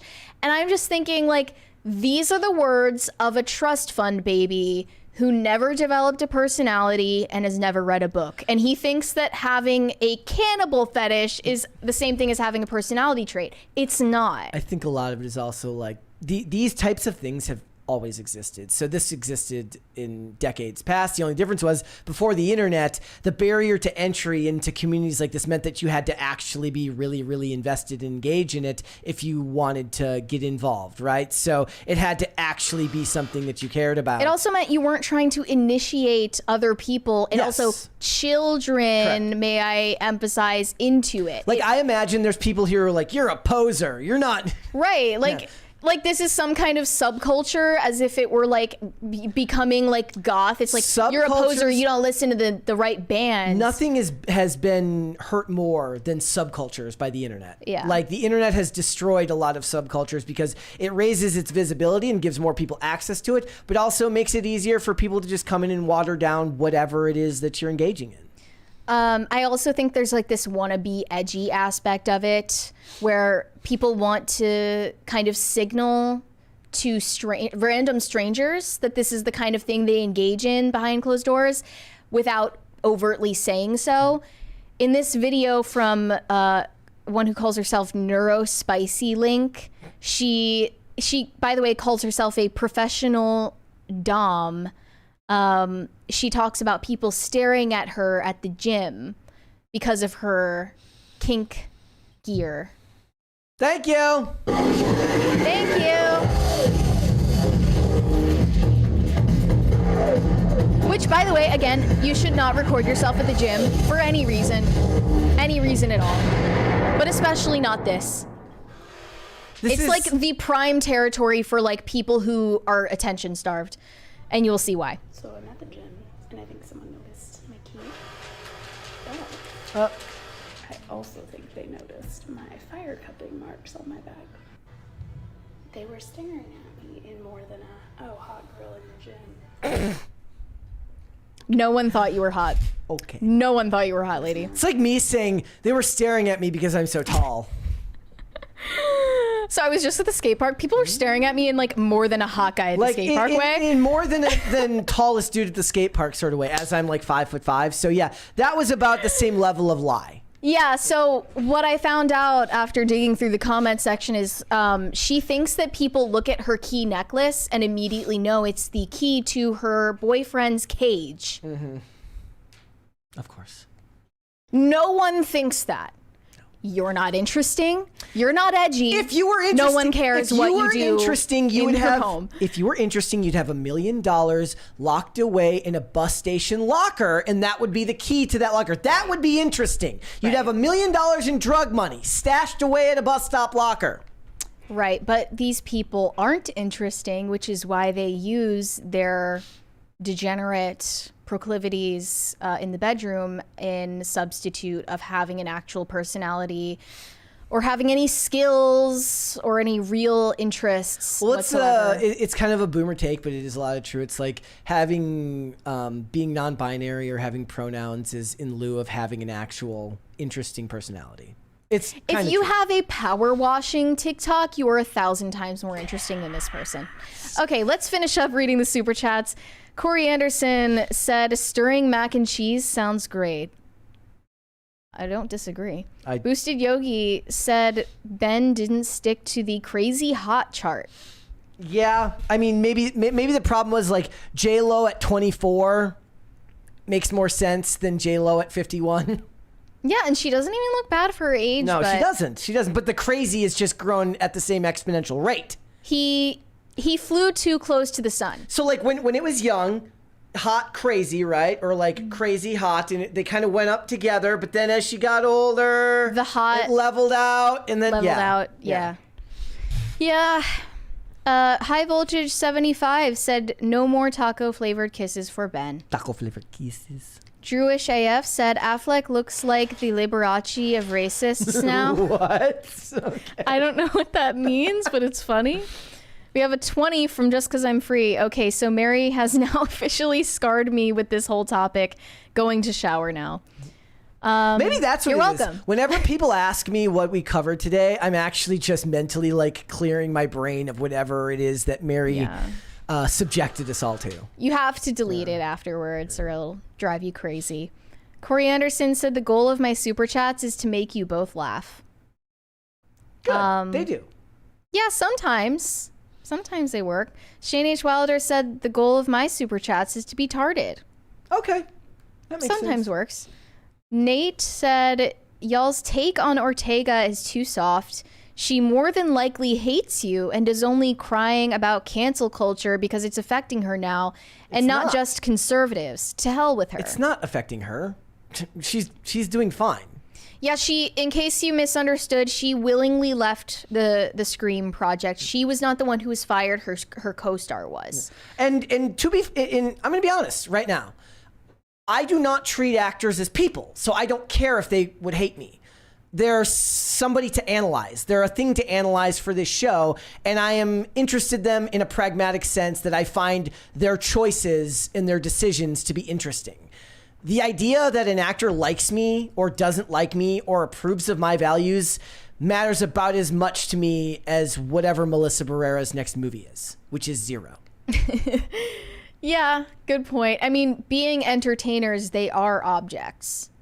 I don't care, right? Like it's like when I'm not really interested in Jenna Ortega's interior life, and even the ones that I do agree with, like, or the ones that I like, right? The idea here is not to talk about them because you like them or because you support what they're saying. The idea is to try to look at it in somewhat of an analytical way and figure out what it means. Like, if you get too attached to what they say, this is why it's easier for me to go in and watch a movie with somebody I know has insane views and still like it.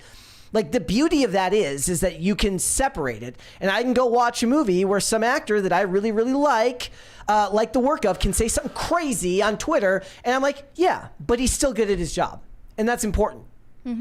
Like, I understand that's different from the consumer context, because a lot of people are talking about wanting to put their money towards people that they also, hold the same values as. Don't give money to people who hate you. That's what they say. Yeah, whatever. Brewmaster Monk said, you only watched one episode of Tiger King. You didn't even get to the underage meth husbands. Damn. You missed the best parts. I guess you'll have to get back to it another time. It was also one of those things that it got memed so hard so quickly, I lost interest in continuing to watch it. Yeah, that's what made me lose interest in watching it altogether. Corey Anderson said, Mary, you have to watch Tiger King just for the Walmart meet alone. There's P.S. so much. Screw Space King. Screw Space King. PSS. Can't even say the name for ladies' undies in YouTube super chats. I don't know why you would need to. Maybe you just shouldn't be talking about ladies' undies. We're about 2/3 the way to a third crisis party. Let's go. High Voltage 75 said J-Lo did good in the Selena biopic, assuming that was her singing. It would have been her singing, I'm sure. I don't know. I think it's been proven that some of her biggest hits were sung by totally other people. Guys, get us to a third crisis party. Don't give money to people who hate you.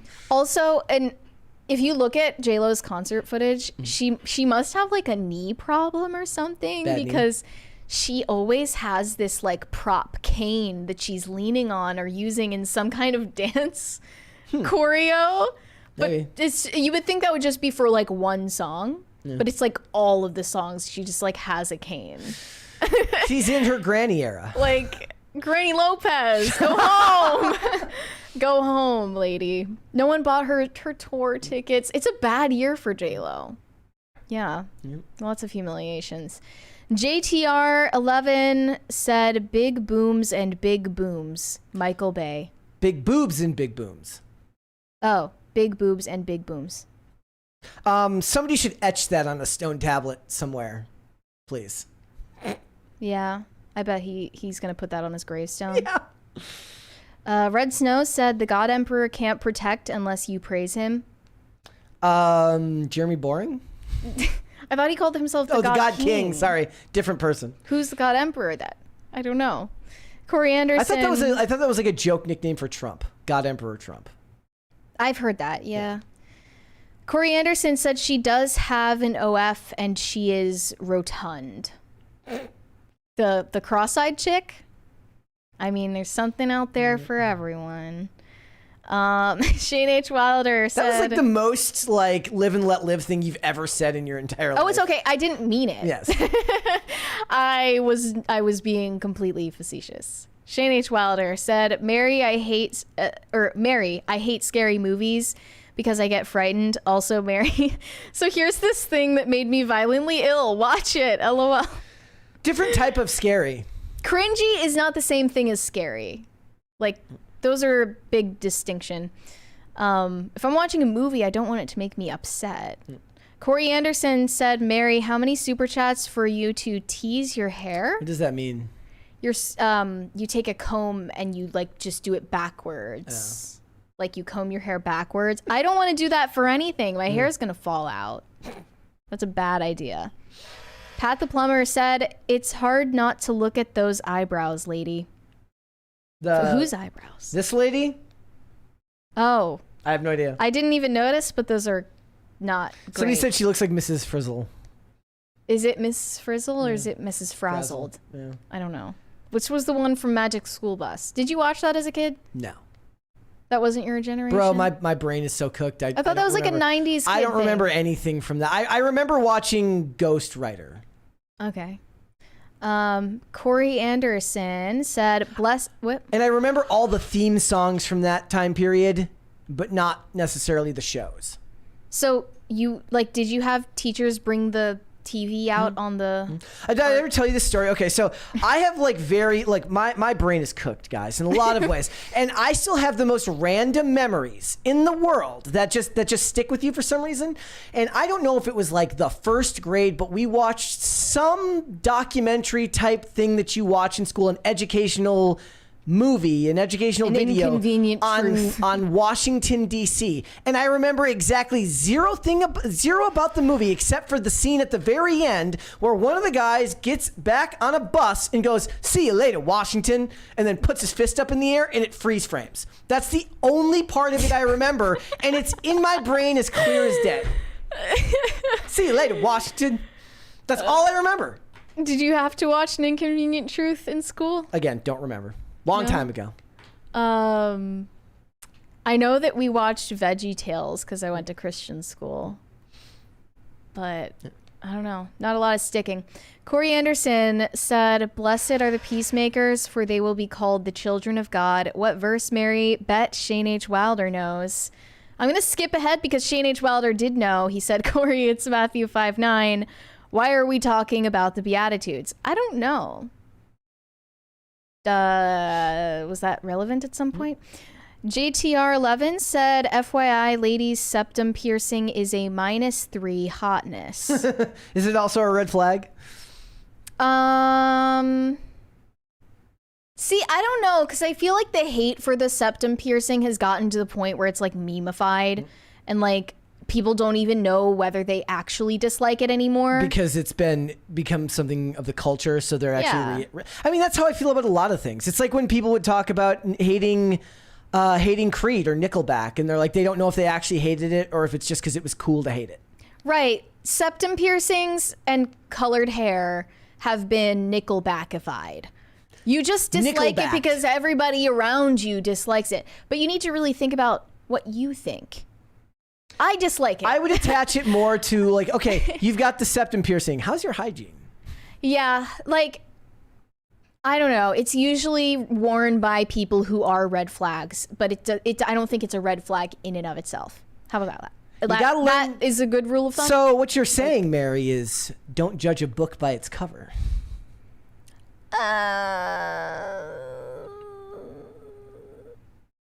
Okay. Yeah, fair point. Fair point.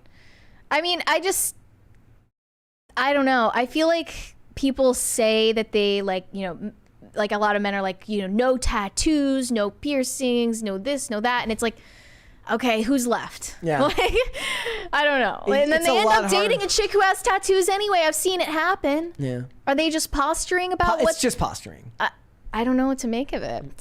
Drewish AF said, "I want to stand beside Brett so I can feel tall." I don't blame you, bro. Like, you know what you should do? Like, have you ever seen those like jokes where the guy's like, "You can hire me to like like you can beat me up in front of your girlfriend to make yourself look." It's like, I'll hire you. That's a good service. You can hire me to let you punch me in the face. Like, I will let you hire me so I can just stand by you and make you look tall. Craigslist punching bag. But I will be Craigslist short friend. Yeah, that's great. Potatoes for Seamus said, "How's Chair?" Hi, Brett and Mary. Chair, how you doing? Chair says hello. Only we can understand Chair. Huslalom said, "Every time the money flies across the screen, I'm reminded of the shake weight on South Park giving change after it powers down." I haven't watched any South Park in a very long time. I never got around to finishing the Ozempic special, which I still need to do. I still have Paramount Plus. Imagine having Paramount Plus and not watching all of the South Park specials. You're not taking advantage of it. It's insane. Mountain Lou said, "I don't treat actors as people. That is great life advice." It is, but I wasn't trying to do it as a dunk on them. I'm just saying that I don't treat them as, your friend or your foe or anything in between. That's merely just somebody you analyze and then discuss the points of it. Yeah. Most people, if you're talking about buying movie tickets or DVDs or merch, then you're going to approach it with a different, a different opinion. You might take their values into consideration. That's not really my job here. Yep. Potatoes for Seamus said, "Shut up and take my money, Brett." Thank you. Feel free to also do the rest of you guys to get us to that third crisis party. Keep donating because you don't want to give money to people who hate you. We love you. We love you guys. Red Snow said start employing the whatever tactic of is it bugged? Is it bugged? I don't know what that's in reference to. I don't know either. Steve G88 said Jenna Ortega is very religious. No surprise she would be based. I mean, I don't know. I've never heard her speak about religion. Is that true? Let me look it up. You know, Jenna Ortega. She was in Jane the Virgin, which has a very strong Catholic bend to it, though a modern Catholic bend to it. Well, all I know is Jenna Ortega has done very explicit scenes before in her acting career. So I don't know. Again, but is she more capitalist than Catholic? That's the question. This says Jenna Ortega identifies as spiritual rather than affiliating with a specific religion. Ooh. Wait, she has a book? She's 21 and she has a book. She still 21? Thought she was like 22 now or 23. Hold on, let me look this up. Yeah. Maybe they're getting the wrong Jenna Ortega. Jenna Ortega. Wait, she actually does have a book. What the hell? Okay, so in her book, It's All Love, Reflections from Your Heart and Soul, she wrote, faith is unique to each person, but it provides a great connection to the world and the universe around us. Faith is not necessarily the same as religion, although they're often used interchangeably. Can I ask a question for you? This sounds like it was ghostwritten. Can I ask a question for you? If somebody's talking about religion or faith and the word universe comes up, are you automatically skeptical? Yes. I mean, it's not just that I'm interpreting it that way. They are saying they have replaced God with the universe or the concept of like it's all around us, man. Bro. Microwaves. But yeah, they said some sources suggest she had a Catholic upbringing. I don't know though. Interesting. Red Snow said God Emperor is from Dune, later adapted by 40K. The Warhammer. Okay. Yep. High Voltage 75 said I was playing Vidya during yesterday's show, so I was mostly listening and I missed the cringe. Since you cut it out of the replay, I'm curious to know what I missed. Describe it, please. No. See, this is what we need to do every time. We need to cut the cringe out of the episode every time so people start flooding in for the live show. Look, I just didn't want dildos on the screen. Okay? That's it. You know, that's entirely fair. It was not that it was any more cringe than anything else. I'm just like, look, if the channel gets struck and then I have to go to my boss and be like, well, we showed a dude who was like reviewing dildos. I didn't know that was wrong. I'm sorry. And they're like, really? And I'm like, yeah, I thought it was totally okay. And then I have to look like an idiot and be like, didn't think about it. Totally thought it was cool. Well, then I was to blame because I picked out the cringe. Yeah, but so it would be my ass on the line. No, because it would have been like, well, yeah, who was in? But you clicked on it. Who put the button on there, Brett? Like, who clicked the button? Did Mary click the button? Should have said no. So I'm just like, I'm not risking that. We're cutting the shit out of there. Should have gone home. Yeah, exactly. Should have thought twice before you showed him dildo. Okay, I'm done. Okay. I didn't think that was against TOS. Look, I still don't. Here's the thing. I don't know, but I'm gonna err on the side of caution. It doesn't matter. It's like when you're right. It's like when Jordan Peterson says, right. like, I don't know if God is real, but I act as though he is, right? I don't know if dildos are against TOS, but I'm gonna operate as though they are. Just to be safe. Yeah. I was in the wrong. I apologize. Corey Anderson said, called it Shane, I'm playing Dragon Age Inquisition, and Liliana was saying a bastardized version of it. Okay. Drewish AF said, I give money to people that hate me, my wife and kids. That's very reminiscent. Bro. That's very reminiscent of like a 90s sitcom. Oh, I missed a 20 from Dylan Selking. He said, Cher is truly one of the greatest intellectual minds of this generation. He should really run for office. I would support that. I think he's the uniting candidate. He could really bring us all together. Potatoes for Seamus said the 90s was 30 years ago. Feel old yet, Brett? JK.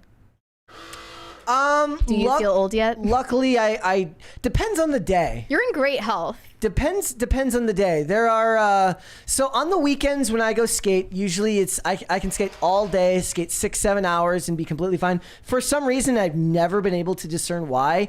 Skating after work is just way worse on I have like a knee that's just had problems for years, but on and off. And I think right now it's because I'm probably carrying about 5 to 10 more pounds than I should be, so it's harder on your joints. But like most days, if I'm going skating on the weekends, I feel like I'm in my 20s. But when it's the weekday and I try to go skate after work and I have to like stretch and I'm like, ugh. But I know the physical activity is good for me and that it's beneficial to your health. Those days I don't always feel young. Potatoes for Seamus. Or sorry, Gordon Shumway said. There is also false information and disinformation being spewed in the chat right now. Gordon Shumway says they were butt plugs, Brett. There were both. Yeah, it was both. There were both. I'm sorry. Gordon Shumway. Like, I'm sorry, but you can call me milk toast all you want, but nobody has sympathy for you if you're the one whose channel gets banned because there's dildos on screen. I'm sorry. Yeah, that would be on us. Yeah. He died of an overdose. Like, yeah, it's sad, but everybody knows that, if you're a drug addict and if I had died of an overdose, people probably wouldn't have felt very sorry for me. Okay? Your channel gets banned because you put dildos on screen. It's your own fault. Okay. See, even this one says in the chat, Keegan says, Brett, well, my co-host thought. See how bad that sounds? If I tried to say that, I'm like, well, it was Mary's idea.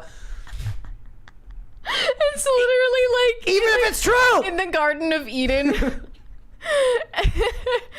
And then God is like, what's going on here? Yeah. And then Adam is like, it's this woman that you gave me. It. Okay. She's a lying bitch. Gordon Shumway said J-Lo did not sing in Selena. It was Selena's actual voice dubbed in. Oh. And Natasha Ramos sang Jenny from the Block. Dylan probably has a better voice than J-Lo. Dylan Mulvaney? Is that referring to Dylan Mulvaney? Yeah, J-Lo, I think, notoriously is not actually that great of a singer. Like, she can sing, technically, but she just isn't the person on most of her songs. Well, most people, I mean, that level of pop music, it's not really about your ability to sing. It's about like, being the whole marketing package. Is she the whole package, or is she just... She was in the early 2000s, absolutely. Is she an actor? I mean, she's an actor, I know she's acted. Made in Manhattan? I know she's acted. She did 3 seasons of Shade of Blue. Yeah, she did. She's done lots of stuff. She's acted in a lot of things. Is she good at acting? Okay, that's going a little far. So she's not good at singing. She's not good at acting. Okay, you know what? I've changed my mind. I used to make the comparison. I said the only reason we got Beyonce is because Aaliyah died. I'm gonna change my story. The only reason J-Lo exists is because Aaliyah died. Aaliyah was good at acting right off the bat. Aaliyah was awesome as an entertainer. I don't know if she could sing, but it sounded like it. I have no idea how much of it was auto-tuned, but all of those songs of hers are still iconic. Mm-hmm. I mean, I only know the one song she did. That's the biggest. But that song is iconic to this day. Yeah. So many people named their daughters Aaliyah after her death too. I'm pretty sure she's the only reason why the sequel to Interview with the Vampire got any attention. The what was it? Was it Queen of the Damned that she made? I don't know. Apparently it's really bad. I never saw it. It just had an iconic movie cover. Yeah. But she's in Romeo Must Die, and Romeo Must Die is fantastic, and she has great charisma in that movie. Corey Anderson said, I simp for Mary not because of a sex thing, because she will be dictator for life soon, and I want to be on her good side. #simp army. There you go. It's not a bad reason. Then, if she uses you as some type of marketing tool in her campaign, she's going to have to disclose that you donated this money. You'll be my mercenary on the front lines. Havoc Axe said, a book is not just its cover, but the cover can tell you a lot. Yes, that is true. Yeah. I mean, they say it's just pattern recognition. I still am like shocked that Jenna Ortega wrote a book. When does she find the time? I guess maybe this was put together by someone else, but it's a collection of her own original quotes and affirmations that will inspire you to lean into faith and love and family during life's most difficult and most joyous moments. I can't believe that this is real. I find it hard to believe. Is it just like her boomer agent was like, you know what you should do? 21-year-old who's totally connected to the internet? You should write a book. Yeah, I don't know. Shane H. Wilder said... She's like, that's not Skibbity, sir. It's just Skibbity. Chapter 1, Skibbity. Shane H. Wilder said, will Brett audition for Mini-Me in the Austin Powers reboot? Wait, there's not actually an Austin Powers reboot, I don't think right? so. But yeah, Please sure. Tell me that's not a real thing. Tacty Platty said, imagine having Paramount Plus and not watching Star Trek. Wah, wah, wah. You're not really into space shit, right? Not, look, I don't care about Star Trek. I just never have and I never will. You don't care about Star Wars either? Nope. You don't care about Starship Troopers? No, I loved Starship Troopers. You love that? Okay. What else? Space in general is not... Battlestar Galactica. I loved Firefly, but that was only 12 episodes. Nate said, I'm starting to feel like you might actually not like me with the mocking voice. No, I don't not like you. What mocking voice? When I think it was when I said no about the recapping the cringe of the day from yesterday. Shane H. Wilder said identifies as spiritual, so she collects rocks. I hope not. Steve G. Rodent Shot in the chat is correct. I am not a nerd. I will never. That's stolen valor. Just like Tim Waltz talking about going to war. It's stolen valor to call yourself a nerd if you're not. I am not a nerd. But I did love Torchwood. I saw somebody else mention Torchwood, which you would, holy shit, you would hate. Really? You would freaking, it's all degenerate sex. But you said it's a spin-off of Doctor Who. Doctor Who, which I liked for a time. Well, if you want to see Captain Jack, the pansexual, and all of the, just, maybe it would be, as somebody who has investigated KinkTok, maybe it would be interesting to get your take on a couple episodes of it. No. I think I'm good. Yeah. Steve G88 said Ortega talked about going to church and praying often on her Insta lives. Okay. That's interesting. I wonder if she was praising Space King. Red Snow said, Mary, I don't know if it's bad, aka Schrodinger's dildo. Yeah. There you go. If you don't know before, I mean, that has happened before where Mary's like had me show stuff for Cringe of the Day where I don't check it beforehand, and then I'm like, ugh, when we're watching it, I'm like, I don't know if that's acceptable. I'm just saying, if I can see videos on YouTube that are like called dildo review or like dildo sponsorships, how is that against the TOS? Look, I didn't think it was. My point being that channels that are connected to Timcast are already probably held to a certain level of scrutiny, and those channels are also and none of those channels, I guarantee you, without having any info at all, I'm guessing all of those are demonetized, just like the GunTube. Which, by the way, is why you guys should subscribe if you haven't done so already and get us to 130K. Oh, and we are still working on getting the silver play button. I looked into it. I sent some messages out today hoping to get our information because I saw Vera got her play button as well. I'm like, so Vera got hers. Okay, so this is personal. It's I think it's because we don't have access to the main, like, I'm only an editor on the channel, so yeah. I think that's why. Okay. Corey Anderson said, Brett, there was a video of guys trying to determine if it were a phallic toys or a dude in their BH, I'll say, on YouTube. PCC has nothing to worry about. Again, are those channels monetized or not? Probably not. Potatoes for Seamus. You're getting so heated. I'm just being animated. Okay. And I'm trying to think if there's any space shows that I like, and I really can't think of any. Okay. Potatoes for Seamus said, listening to Brett go on a tirade about certain objects priceless for everything else. There's MasterCard, and Mary finds it funny. What's on her mind? I don't know. Nothing really. Corey Anderson, I'm not going to say that. Okay.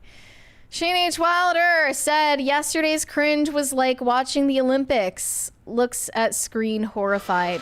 That's a penis. Here's the thing. I'm always operating under the fear that something will end up on screen that will eventually have to get pulled. Okay? So playing it safe is never a bad option. No one questions your decision. It's just a bit. Okay. Shane H. Wilder said, no, Corey, just no. We're like almost at a fourth crisis party. So if you want to stop giving money to people who hate you. Mountain Lou, start giving your money to us. Mountain Lou said it's never okay to simp for anything, especially not women. Sorry, Mary. I think Mary would actually agree with you. I wasn't trying to convince anybody to simp. I think it's terrible. Terrible thing to do. Corey Anderson said skibbity dildo. Yep. With that knowledge being dropped, ladies and gentlemen, fantastic, everybody. Before we go, would you hit the like button on this video? I think we deserve a fourth crisis party for what we've gone through today. I personally think so as well. I think we deserve a fourth crisis party. But before we go, and before we get that fourth crisis party that I'm sure you're going to help us get to, would you hit the like button on this video, please, and subscribe to this channel if you have not subscribed here yet already. Again, please and thank you. Mary, while we wait for that fourth crisis party, why don't you let everybody know where they can find you? Okay, you can send me validation on Instagram at Mary Archived, or you can send me hate on X. That is also Mary Archived. Perfect. Now I guess that means I have to do the NPR voice if we're going to get the fourth crisis party. You've forced his hand. Yeah. We have another from Red Snow. He said Schrodinger's play button. I'm told it exists, but does it? That's a very It's being good question. gate-kept from us, is what's happening. That's what I think is going on right now. Being shadow banned, censored, silenced. Well, that was happening for a while. We weren't even, like, our live viewership was down and nobody loved us. It was very sad. But you came back. Yeah, we love you guys. All right, guys. Oh, wait, sorry. NPR voice until we get to the fourth crisis party. If you would like to follow me, you can follow me on Instagram and on X, formerly Twitter, at Brett... You don't want to read that one? You going to? Corey Anderson says, skibbity pocket vulva. All right, got that over with. Brewmaster Monk said, did you watch Orville? It was good. I assumed that watching the Orville would make less sense to me because it's supposed to be like a take on Star Trek. A lot of people say it's like Star Trek if Star Trek was still good. So I have not watched it. And there's one more there from D. Wiley Newmarket. Love the show. Good news. The Vance Couch story isn't true. He didn't write that. I was already aware that was a meme. Thank you, that's what's sad. Clarifying. What's sad is like they were like running with that at like I guess some event, and they're saying like that's kind of deranged that they're actually talking about it at political rallies when it's not true. You mean Tim Waltz made some joke about it? Wait, what was this about? Never mind. We have $20. I know which one you're talking about. Tim Waltz and...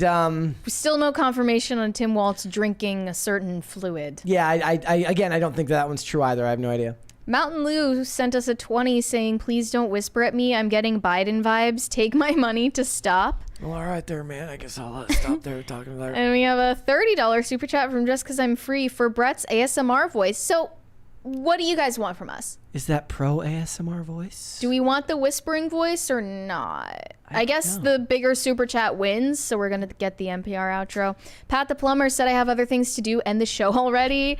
You can go, okay? You can go if you want to. I appreciate your dedication to staying to the end. And don't let the like button hit your ass on the way out. High Vulture 75 said I saw a dead vulture on the side of the road today, and it made me wonder if vultures eat each other... or eat other dead vultures. That is all. I bet they do. Corey Anderson said, Mary, you're awesome. LOL. I'm not going to edit that. You are awesome. You're awesome. All right, guys. If you would like to follow me, Instagram and Twix at Brett Dasovic on both of those platforms. Pop Culture Crisis is here 5 days a week, Monday through Friday, 3 p.m. Eastern Standard Time. That is noon Pacific. We are on Amazon Music, Apple Podcasts, Pandora, and Spotify. If you would prefer to listen rather than watch this show. Is there more there, Mary? No, I mean, I just think that we should get to 5 crisis parties. Since we're most of the way there already. A little under 2/3 of the way. Oh, that is true. I have not ended the poll yet, ladies and gentlemen. Oh, yeah, I totally forgot about that. It's been a while since we put up a poll. Here it is. Is Jenna Ortega secretly based? 61% say yes. Sorry, NPR voice. 38% say no. Interesting results. What do you think? She's definitely not secretly based. I agree. It was mostly a joke, but I guess most of you want to believe that. That's okay. JTR11 says 2 a.m. ballots. That could have happened. All right, what do we have left here? I think we have to. Oh, I don't even know. Social media. If you would like to follow the show on social media, we are on Twix at popculture_show, Facebook, and not TikTok because we were banned on TikTok because Mary made fun of Renee Rapp at Pop Culture Crisis, and on Instagram at Pop Culture Crisis Pod. Mary, there's one more before we do the outro. Shane H. Wilder said, "Did Mary give her outro?" The answer is yes. Thank you. There it is. Wait, so this is the 4th? Yes. Okay. This is nice. I just would like a 5th one. You know? Well, in the immortal Just like the cherry on top of a mind-numbing day. As the philosopher Jagger once said, you can't always get what you want. With that being said, ladies and gentlemen, actually, I know maybe you could get what you want. We are pretty close there. Who Let knows? me check. How far? We need like $40. Okay. For those who don't know, if you're truly a House fan, you would have caught the House reference I just did. The rest of you, you're all filthy casuals. So with that being said, ladies and gentlemen, we will be back with another episode tomorrow. We will see you then. Bye. Bye, everybody.